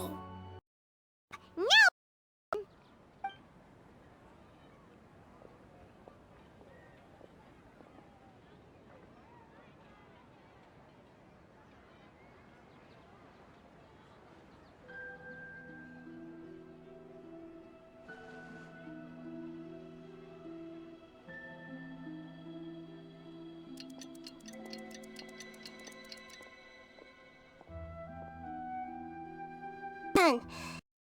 Here you go. What? Is this just an Akasha terminal? You made some little changes. Akasha terminals are already capable of sending messages. I just tweaked it so that it could connect to any node. To make something like this? Nahida, you really know the Akasha like the back of your hand. Anyway, we can use this now to record a message, right? Yep. I'll help you save the messages. It should be pretty easy to use. I just can't guarantee the user's status and signal coverage when they're outside the city. We'll never know until we try. At least we're taking the initiative now. Let's go then. Let's expose those sages. All right. Paimon isn't as worried about being separated since it happened once yesterday. But Paimon still isn't happy about it. Okay, see you tomorrow, Traveler. That covers everything that's happened so far.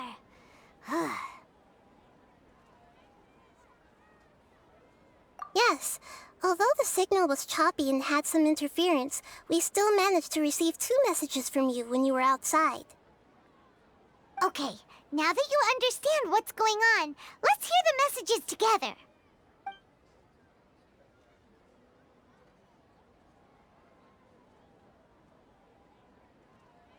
Can't go back. There are countless spaces here. Our Sub-Zeru's festival in Sumeru City is just one of them.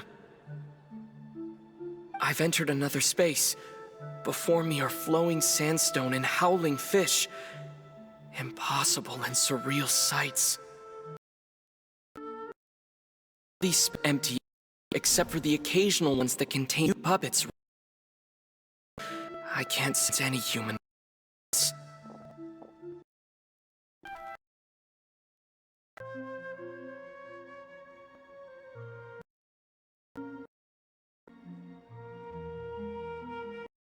That's an info dump. It sounds like you Sumeru's space when you sat outside of the walls. But everything looked completely normal when Paimon was looking out from the inside. That's unbelievable. And if we take your word for it, the other spaces all had very weird contents. There's another part here. We only received it last night. These spaces have been disappearing one after the other, absorbed by something like a sun in the sky. Now, even the final space has also disappeared. Behind me, a lot of spaces just appeared again from thin air. I get it now! Those spaces are actually...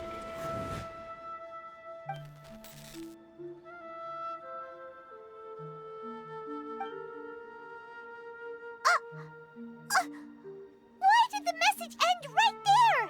What did the Traveler want to say? What are those spaces? Probably because yesterday just happened to end at that moment. Oh, right. Paimon did hear a beep from the Akasha. Did it come from here or from the message? The message. It should have come from the Traveler's Akasha terminal. After the beep, Traveler said even the final space has also disappeared. Traveler, what do you think that final space could have been?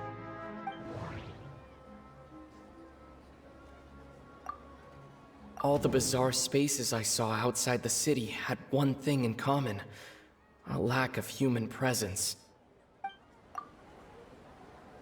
Was that space actually the real world? But wouldn't a real space just randomly disappearing like that be catastrophic? My impression is that each day in this samsara only ends at the sound of that beep from the Akasha. Oh, so that's what it is! After the sound of the beep, the final space, the Sub-Zero's festival, also disappears, and we're taken to the next day.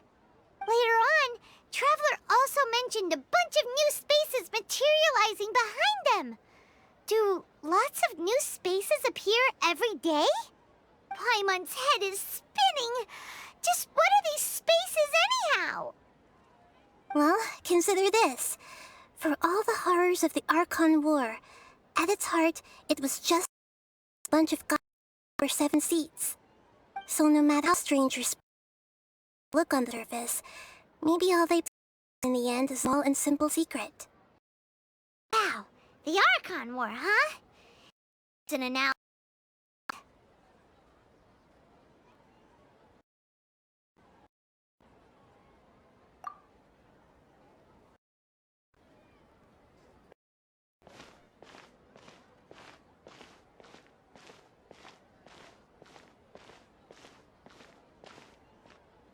Hey, where are you going?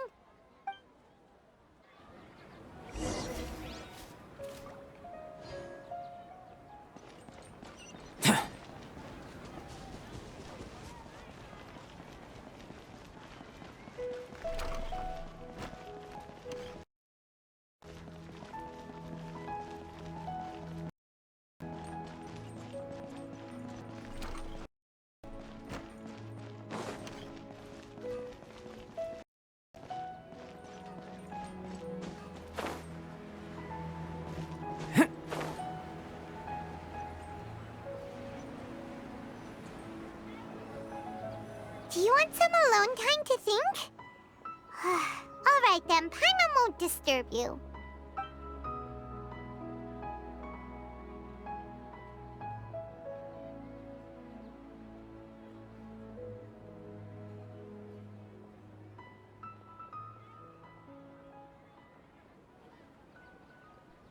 The dance of Sub-Zeros is about to begin. I'm going to go watch it. Okay. Why don't you go ahead, Dunyarzad? We still have some other stuff to do first. Okay then. See you later.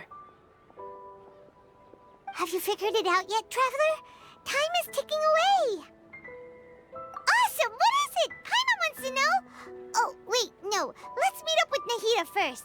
You can tell us both together. This time, we're gonna get to the truth.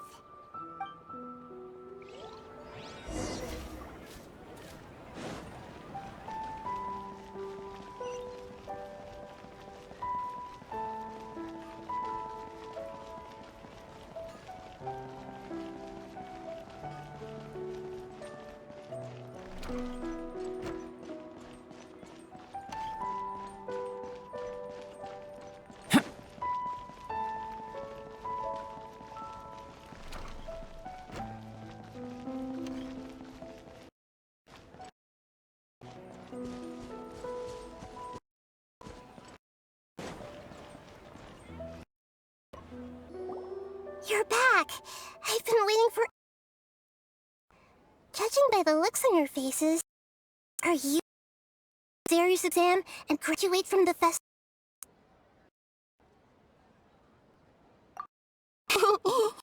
Okay, first off, have you hidden truth?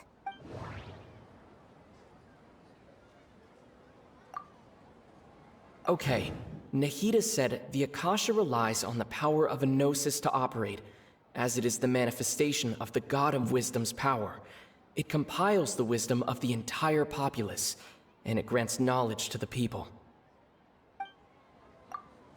All the bizarre spaces I saw outside the city had one thing in common: a lack of human presence. Those spaces remind me of dreams, like the one I had in the Avidia Forest, except these have no sign of human presence. The moon, illusions, and lies.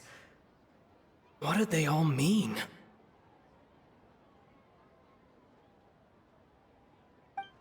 That doesn't sound right. People in Sumeru don't dream. What a strange phenomenon.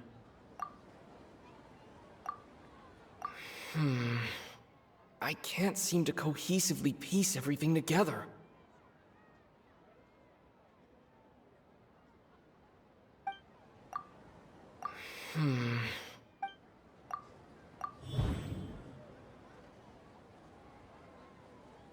We are all in a dream. It isn't that the people of Sumeru don't dream. Rather, the Akasha is taking their dreams from them. We've already experienced the Sub-Zerus festival many times, and... People in Sumeru think they don't dream, but the truth is the Akasha steals their dreams without them knowing it. And those spaces with no human presence are stolen dreams without their host. That would explain why they sounded so weird when he was trying to describe them. Huh. So people in Sumeru do dream after all. In fact, we're all in one big dream together right now. Correct answer. Now, how did you conclude that the Akasha is capable of this?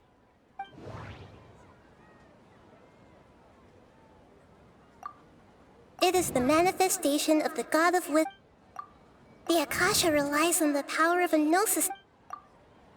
It compiles the wisdom of the entire populace, and it grants knowledge to the people.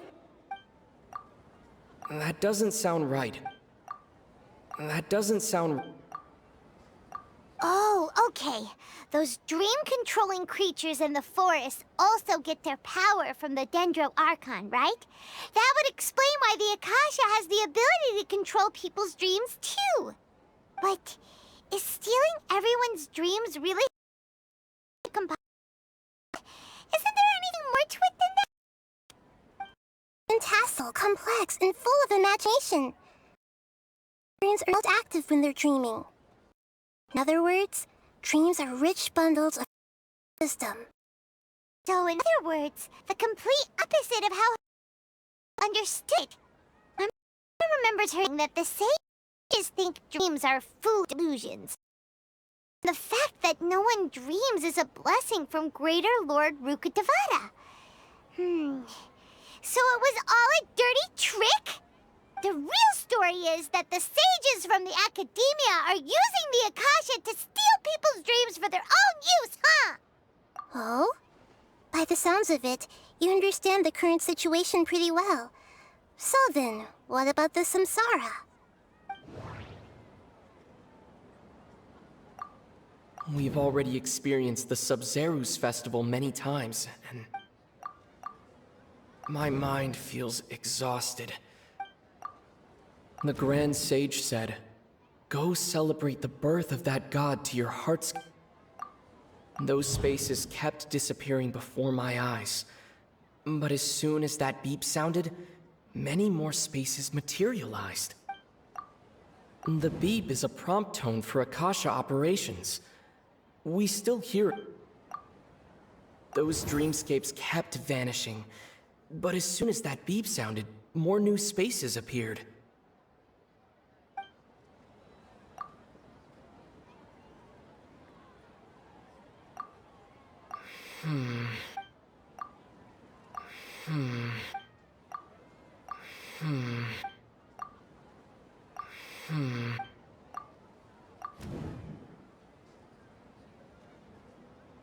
Correct. The Akasha Akasha is keeping each person's brain in a constant dream state, but also separating their consciousness from their own dream. Their disembodied consciousness is placed inside the collective dream of the Sub-Zero's festival along with everyone else's, while their now vacant dreams are harvested by the Akasha. No one is any the wiser as another day passes in the dream, and so begins another samsara cycle. People wake up to yet another dream about the Sub-Zero's festival. The dreams that belong to them are once again harvested by the Akasha, and so it continues. So, this is like a dream factory, and the Akasha is a dream harvesting machine. Did Paimon get that analogy right? Very good, Paimon. Using analogies well is an excellent habit to get into. Okay, so that beep we keep hearing is actually from our real-life Akasha terminals. Taking off our terminals in this dream doesn't do anything. All right, last question. Who is...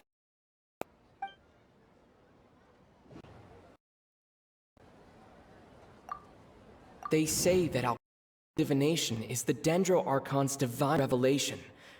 So then, if Nahida has referred to it as the moon...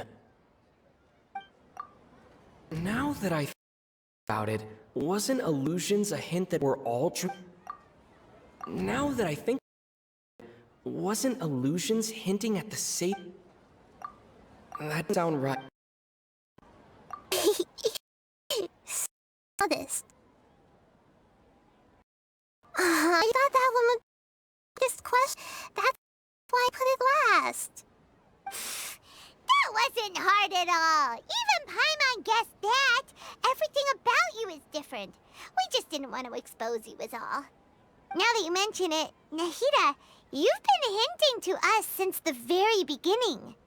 It's funny, thinking back to asking all over the place for info about Lesser Kusanali. Paimon didn't expect to meet you like this. Yes, those can wait until we're back in real life. On the other hand, I'd be happy to answer any more questions you have about here and now. You asked me this question before. My answer was, it would literally blow your minds. Now that you know this is all a dream, this answer should hopefully make more sense. Have you heard the saying, don't wake a sleepwalker? Likewise, if someone suddenly had told you all this instead of you learning it on your own, your notion of reality and dream would be thrown into irreversible confusion. I couldn't expose you to that kind of risk. That's why I could only give you very subtle hints and some suggestions. Long story short, I'm really sorry I had to keep you guessing.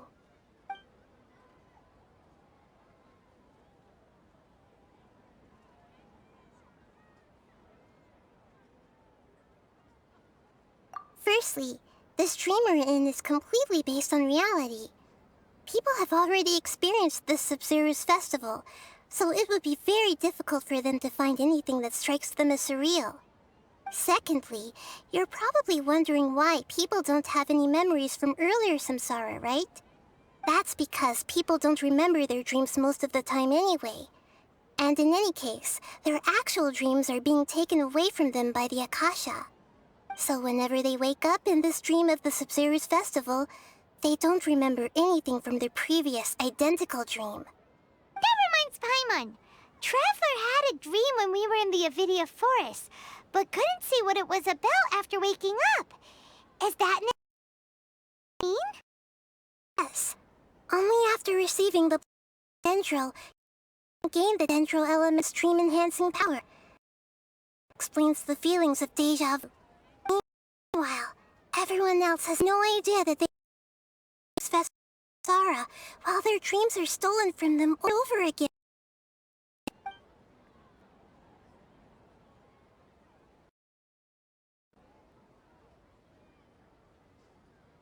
Firstly, this dream we're in is completely based on reality.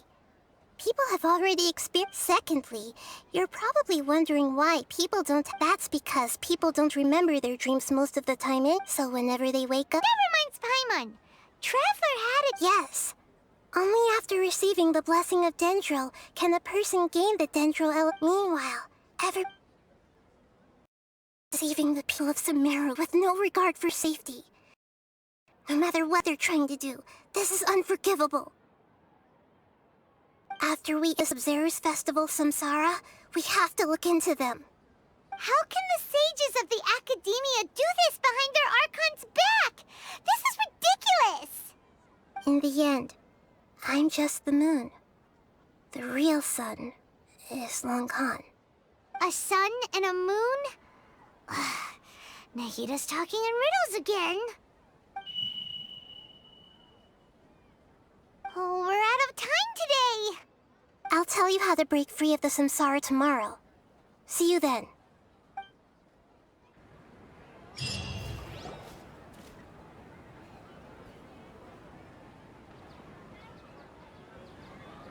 Good morning, Nahida. Wait. Now that Paimon remembers everything, should we instead say good morning, Lesser Lord Kusanali?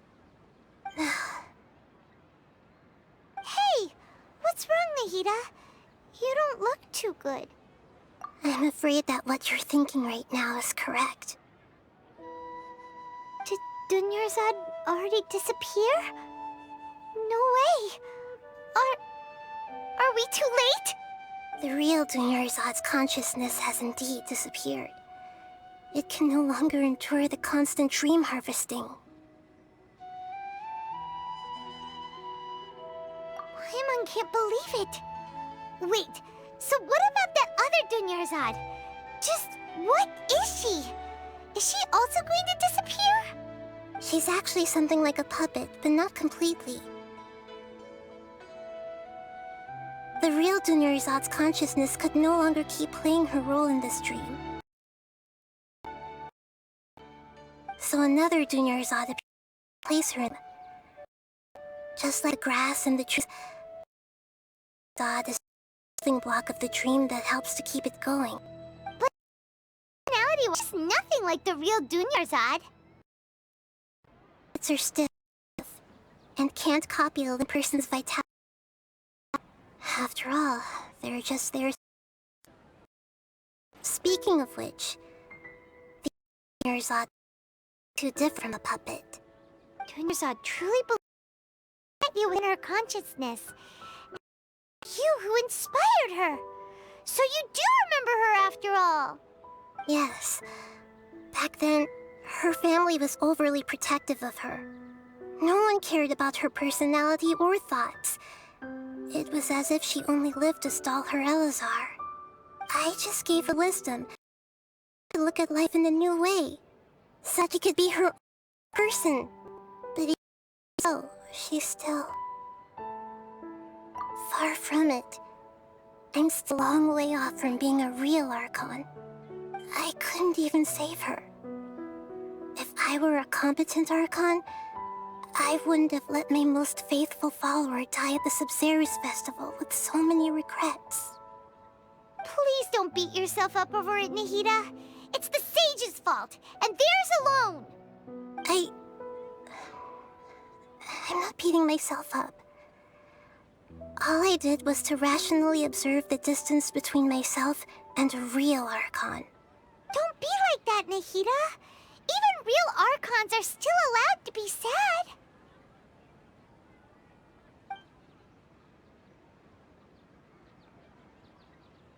To prevent more tragedies like this, we must end the Samsara as soon as possible. Great, but how do we do that?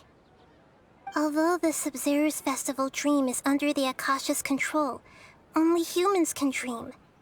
Even the Akasha is unable to create them. That means this dream belongs to a host who created it.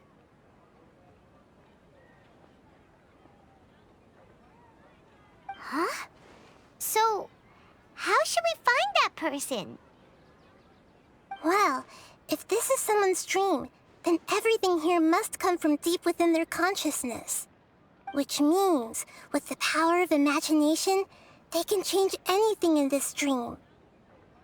Imagination? What do you mean by that?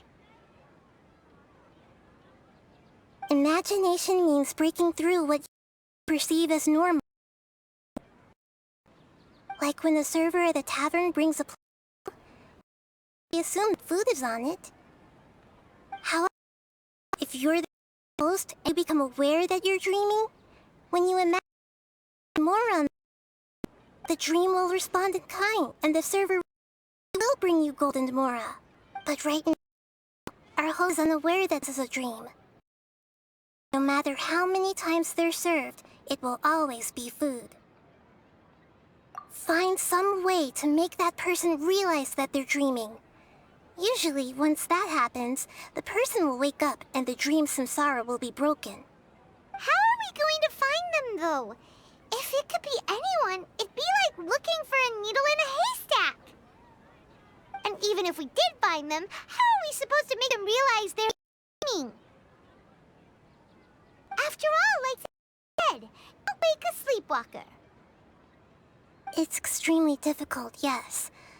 But the only ones who can do it are you two.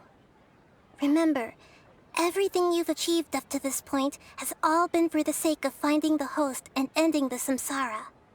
As for me, during this time, I'll be out of town.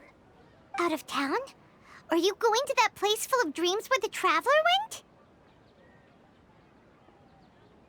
Yes. I want to try something. There must still be a small wisp of possibility. Hurry and go. Dreams are supposed to be fantastical, romantic, and full of pleasant surprises. Unnecessary things like this samsara need to end. Paimon's still a little upset that we've come this far only for Dunyarzad to... She was such a good person, with such a simple wish. But fate was against her. Yeah, saving Dunyarzad is what kept us going this whole time. But we mustn't lose hope, Traveler.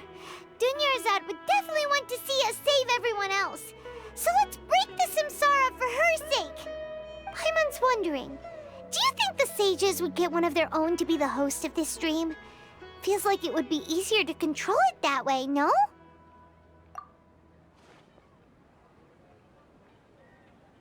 Huh. That's true. Plus, the sages probably weren't counting on there being other factors beyond their control. Nahida! Us!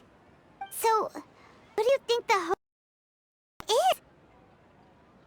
Oh, it makes sense. Paris, the Knight of Flowers, is a symbol of the wholesome Zeru core character. Let's go ask questions.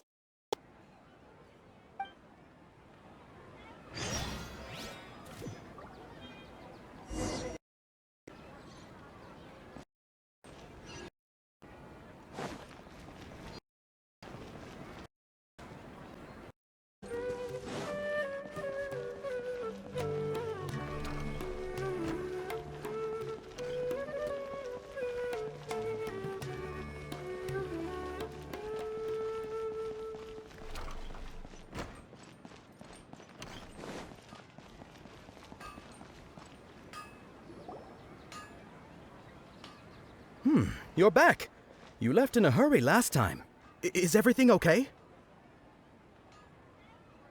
Everything's fine. Just, it's a little hard to explain. Would you mind taking part in a little experiment with us? An experiment? That came out of nowhere. I'm listening, though. What do you need me to do? Could you make a wish? You want me to make a wish? Is that a new Sub-Zero's festival tradition or something? Less questions! More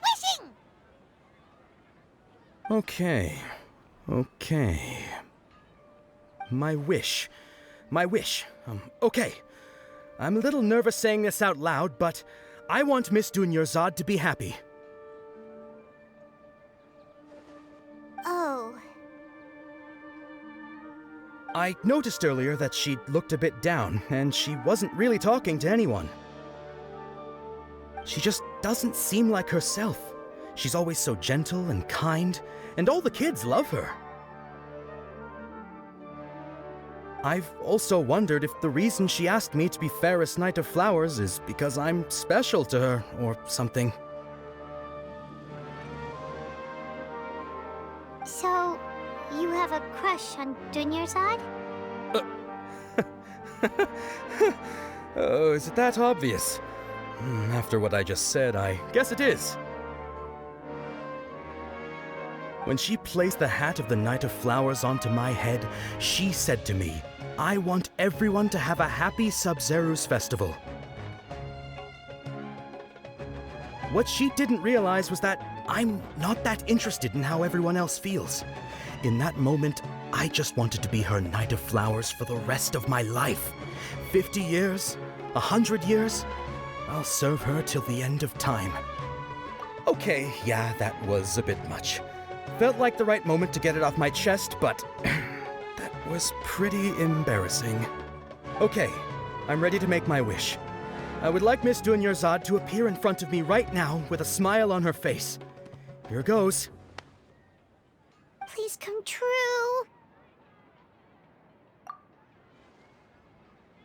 I'm gonna open my eyes. Oh, you're... What? Faki? Sorry, but only one portion of Yelda candies per person. Back home you go. Nice try, you two. Anyway, never mind. I don't need to see her appear right in front of me. As long as she's happy. Guess he isn't the host of this dream after all. Should have expected it wouldn't be this easy.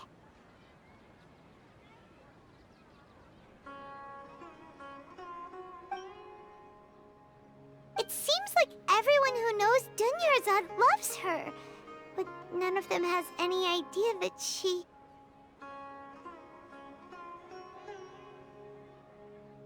My lady, step back.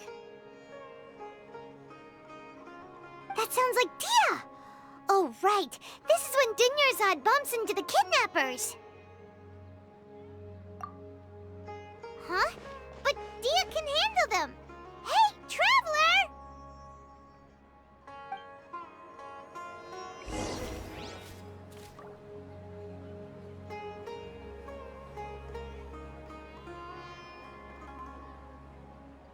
This new shipment of items, they're also with...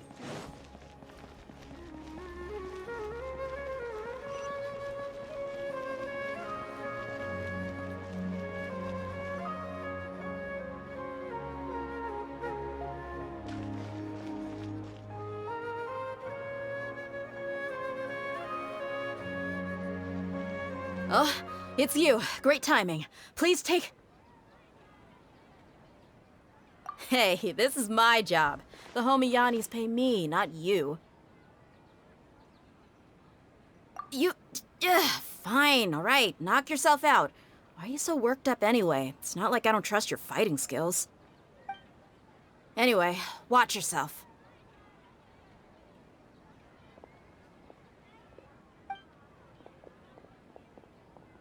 So you got yourself some backup. Suit yourself. You're going down! A new punching bag. Come on, you coward! Gather! No touching!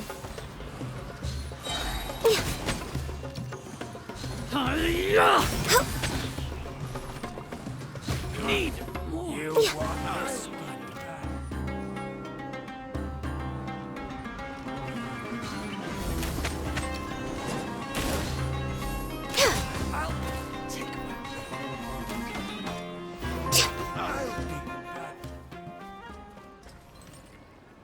Traveler, were you just taking your anger out on those guys?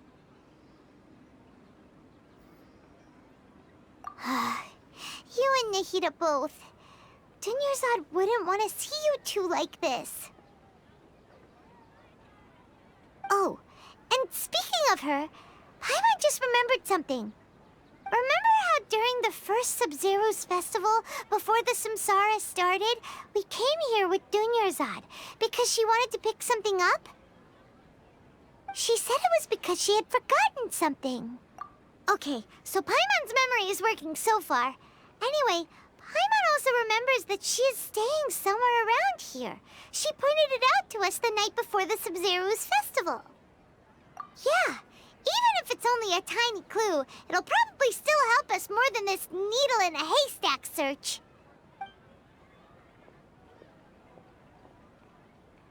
This is the place! It's rude to enter other people's spaces without permission, but desperate times call for desperate measures! Hey, the windows are unlocked! Okay, Paimon's gonna take a peek inside.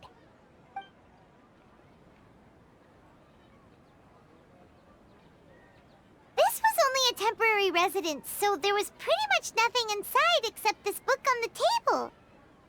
Should we open it?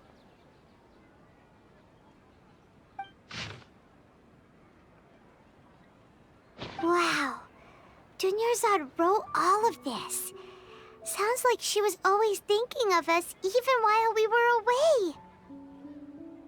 Even though she was also busy preparing for the Sub-Zero's festival and had all her health problems to worry about. She must have wanted to give this to us as a gift on the day of the Sub-Zero's festival, right? If we hadn't found this book, we never would have known. But now that we know, we can't even thank her. Hey, where are you off to now?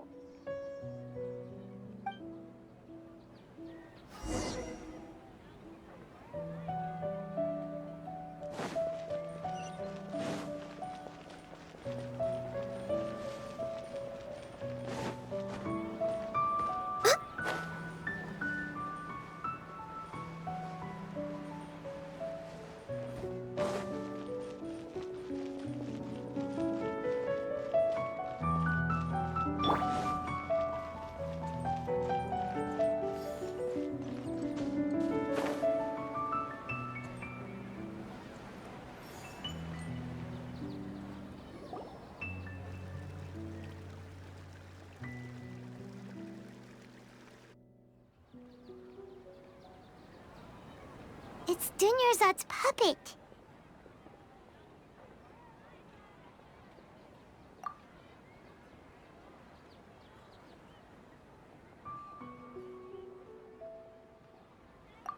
Traveler? You must be exhausted. Come to think of it, we've been stuck in this place for a really, really long time. Heck, even the last time we were chatting happily with Dunyarzad feels like an eternity ago.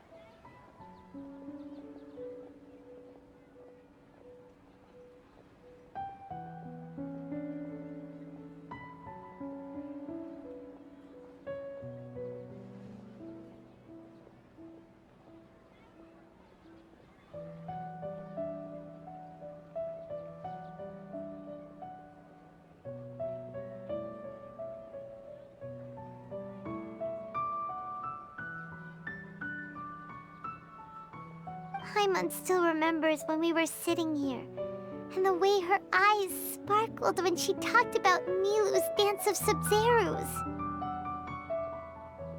There will always be frustrations in life, but I know that the point of living is not to leave behind any regrets.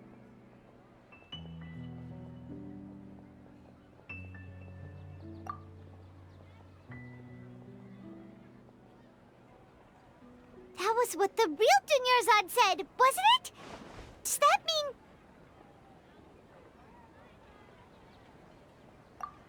Yes, Traveler.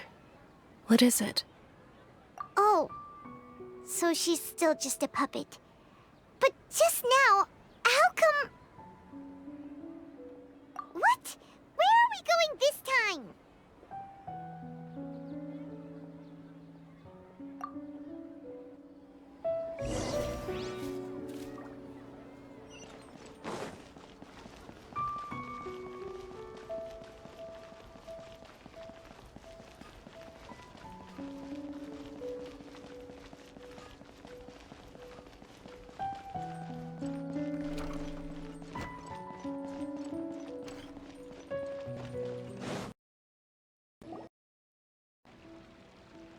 If you continue to resist, we will have to order an investigation into every single organizer. The Grand Sage has already granted you much leniency. I advise that you exercise tact. How did things turn out like this?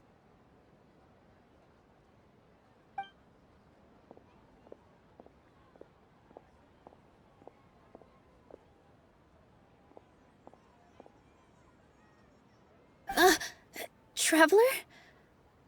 You don't have to get involved. He's a sage from the Academia. I don't want to drag you into this. Traveler? Traveler? What the heck are you doing? If you get arrested by the Academia, that's another day gone to waste!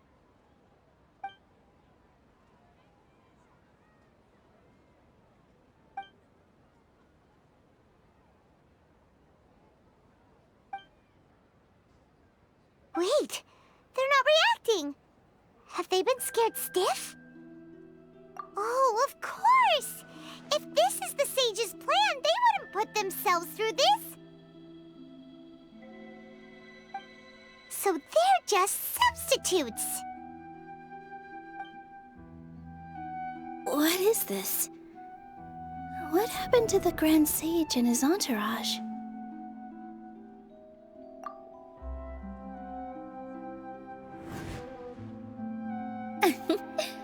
Like I said, they symbolize the goddess of flowers.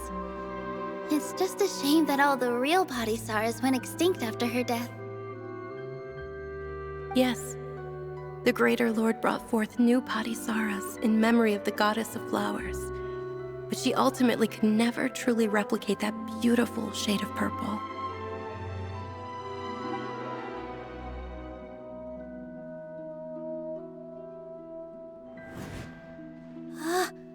That beautiful shade of purple. Aren't these flowers real Padisaras? Just like the ones from the legend? I didn't even notice.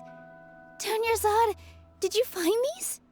But didn't you just say all the real flowers went extinct after the goddess of flowers passed away? So, how? Yeah. What's going on here? Huh? You guys are acting weird. But okay, I'll try.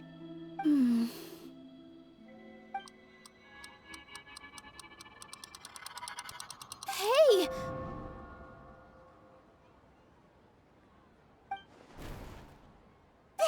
They disappeared! So Nilu's the host! What a surprise!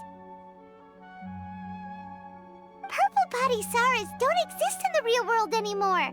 But in Nilu's subconscious, they can appear as decorations on the stage. It's just like the example Nahida told us. People assumed there will be food on a plate, and Nilu assumed there would be real Padisaras in the flower pots. So when you saw the flowers, you instantly knew it was Nilu? But if we want to end the samsara, let the host aware that they're dreaming. How should we make Nilu realize? Am I dreaming?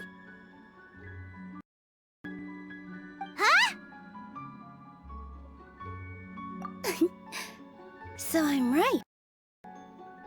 Is this Lesser Lord Kusanali responding to our celebration of the Sabzeruz festival? Wrong guess, but you aren't completely wrong either. The point is, what made you think this is a dream? As far as you know, people in Sumeru don't dream, right? Yeah, but have you heard the tale of the first sage? To prevent a calamity, he went on a journey to find the Dendroarchon. Ooh, sounds familiar. Dunyarzad told us a story like that when we first arrived in Sumeru City. So it was about the first sage, huh? Yep, but in the part you heard, he hadn't become the first sage yet. There's more to the story. His piety and wisdom were acknowledged by the Dendroarchon, and she finally gave her blessing to him. All kinds of spectacular scenes appeared in front of the first sage, as if all the knowledge in the world was being painted onto a canvas right before him. He was captivated. after who knows how long, he mastered all the knowledge he could comprehend. Afterward, he said to the Dendro Archon, "I miss my parents, my wife, and my children. I've been away from home for far too long. They must be worried." The Dendro Archon smiled. The next second, the sage found himself lying in his bed, as if he had just woken up from a dream. His wife, lying next to him, said, "You're off to search for the Dendro Archon today, aren't you? Have a safe journey, my love." In the end, the first sage took care of many disasters in Sumeru City and founded the Academia. What a happy ending. So, the first sage was dreaming ever since the beginning of the story? He never went on his journey? Yes, but his faith and determination were conveyed to the Dendro Archon, so she blessed him in the form of a dream. Paimon understands where you're coming from now. That's a really interesting connection. But we really gotta wake up soon, like the sage in the story! I see.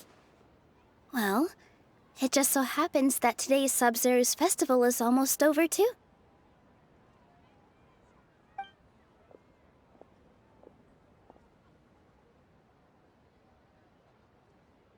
Since we're in a dream, let's make this final dance of Sub-Zero's as beautiful as we can.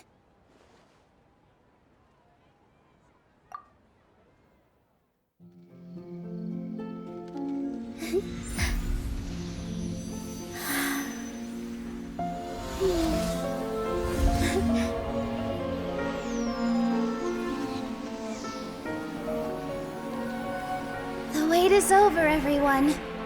I dedicate this to our god, the Dance of Sub-Zeros.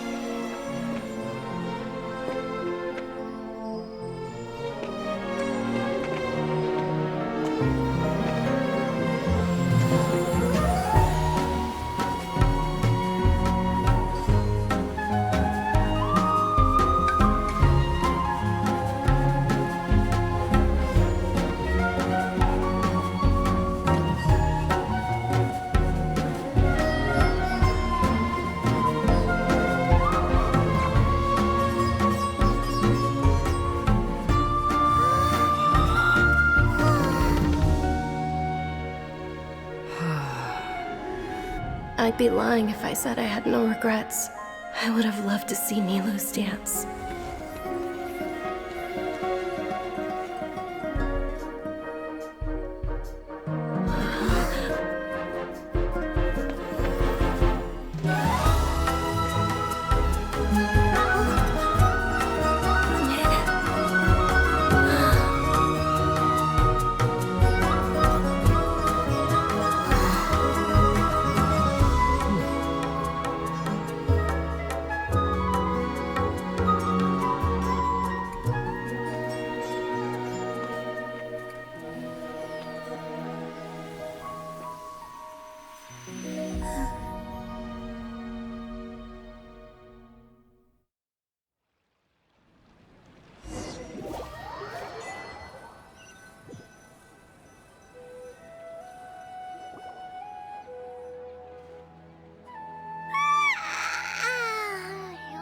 Good morning, traveler. Oh, Paimon feels like he's been asleep for the longest time. Paimon's head feels super heavy. Were you oversleep? Do you even remember going to sleep last night? Paimon thinks it was after the Sub-Zero's festival. The Sub-Zero's festival! Have we finally escaped from the Sub-Zero Samsara? Quick! Take off your Akasha terminal!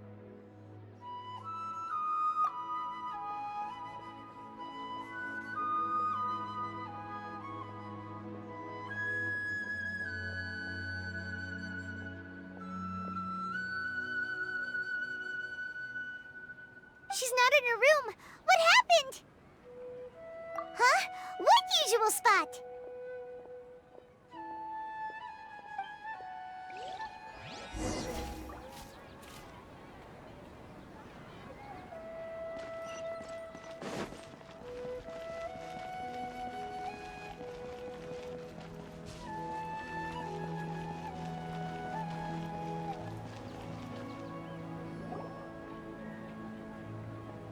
Well done, Traveler and Paimon.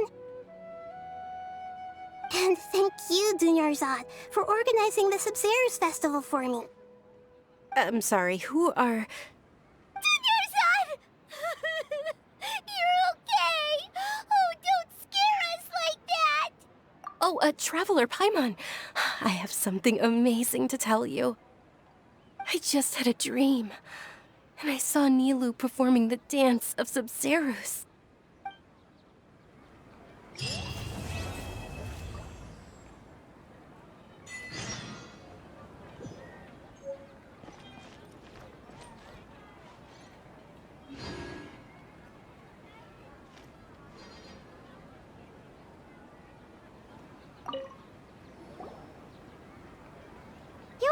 Actually Nahida, aren't you? Paimon felt like Catherine was acting weird when we met at the Sub-Zero's festival. And... Dunyarzad, did you save her? It's a really long story. We shouldn't disturb her. Her consciousness is still weakened. Let's chat somewhere else. How about by the Traveler's favorite bench?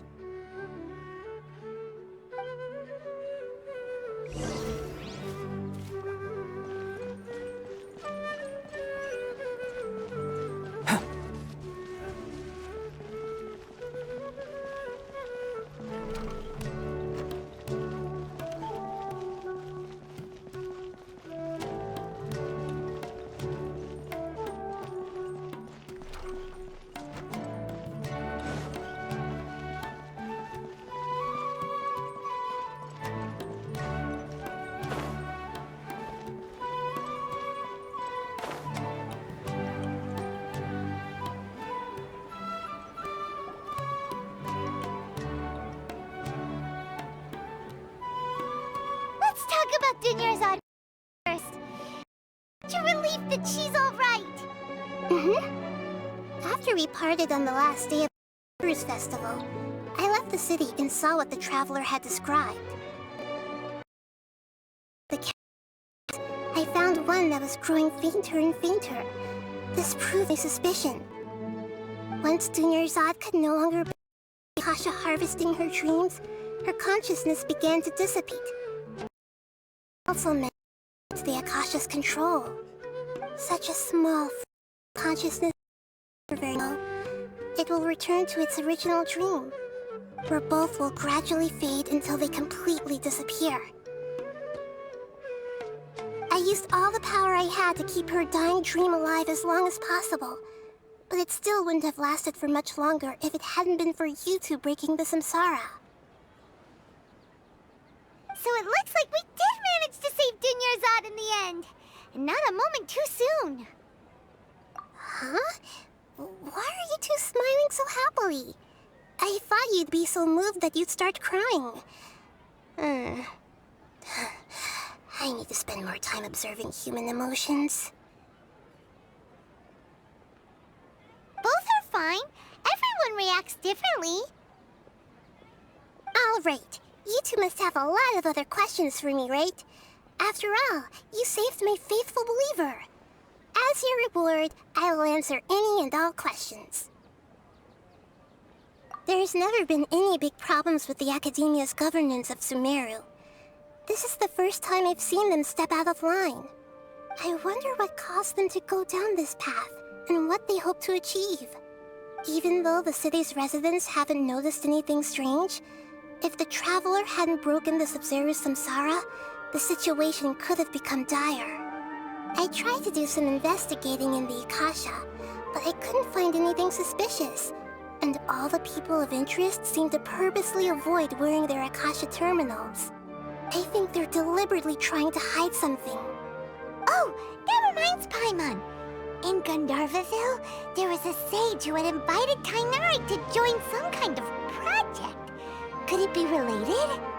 Regardless, I need to first investigate the sage's motives, make things right, and punish them if needed. But I'll have to be discreet, or they'll see me coming. To be accurate, I'm using the Akasha as a medium to occupy Catherine's consciousness. How did you do that? Catherine. Does this mean you can also occupy other people's consciousnesses? Theoretically, I can enter anyone's mind as long as they're wearing their Akasha terminal. The Akasha is the legacy of Greater Lord Rukkhadevata. As Lesser Lord Kusanali and the first Akasha terminal, my consciousness has always been linked to the Akasha. I've always respected my people's free will, so I've never actually occupied their consciousness. When necessary, I just borrow this bionic Snezhnayan puppet. Hold on. Did we just learn some deep, dark secret? So Catherine is... No wonder I felt somewhat off about her. What about your own body? Why do you need to borrow other people's? Don't you live in the sanctuary of Surasthana? That story begins a long time ago. After the Lord Rukkhadevata disappeared, the sages found my newly born self back to Sumeru. At that time, I was young and weak. The sages kept me in the sanctuary of Surasthana, ostensibly for the sake of protecting me. But I've hardly heard from them since. However, I do understand that they had hoped for their Lord Rukkhadevata instead of me, a symbol of her passing. So, the sages basically put their new Archon under house arrest? How dare they! Why don't you teach them a lesson, Nahida? In some ways, they aren't wrong. Greater Lord Rukkhadevata was omniscient and omnipotent. Even after her death, the Akasha is still empowering this nation. And I'm still really far away from being able to call myself the God of Wisdom. Moreover, the academia is also more proficient at governing this country. Yeah, you got a lot of believers. Just look at the Sub-Zero's festival. Everyone who showed up truly loves you. Thank you for the kind words, but I don't need freedom as long as I can connect my consciousness to the Akasha. Trying to find a way to save Ermin's soul is my life's mission and top priority. I will work on that and try to live up to being a deity in the meantime. Every once in a while, I will also take up the duties of the God of Wisdom and enlighten a lost soul here and there. Doing all that should be enough.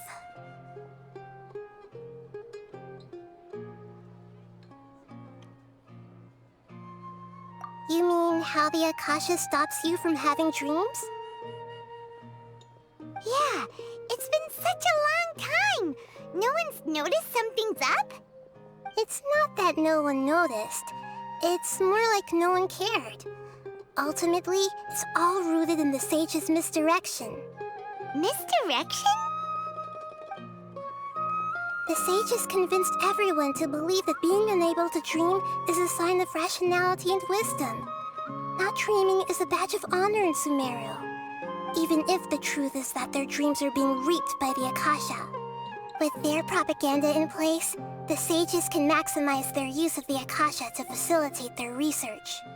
Besides, Greater Lord Rukkhadevata must have created the Akasha in the hopes that it could be used to its full potential. That's why I've never come out strongly against this. Anyway, the perspective advocated by the sages drowned out any voices of doubt. By now, even those who never use Akasha terminals find it too shameful and embarrassing to talk about their dreams. Got it. I hope my answers were satisfactory, seekers of knowledge.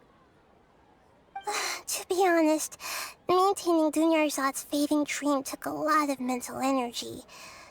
I think I may need to rest for a while. Oh, and you don't need to worry too much about the sage's activities for now. The Akasha won't be able to conduct another project on the scale of the Sub-Zero Samsara in the immediate future. Go and get some sleep. Leave everything to us. What a relief. This is truly the most exhausting birthday I've ever had. Traveler? Paimon? Why am I here? Do either of you know? Maybe you were sleepwalking. You know you can't wake up a sleepwalker. We happened to walk by, so we thought we'd wait for you to wake up. I see. Huh. I should visit my maintenance personnel sometime. Oh, I'm fine. I better go. Thank you.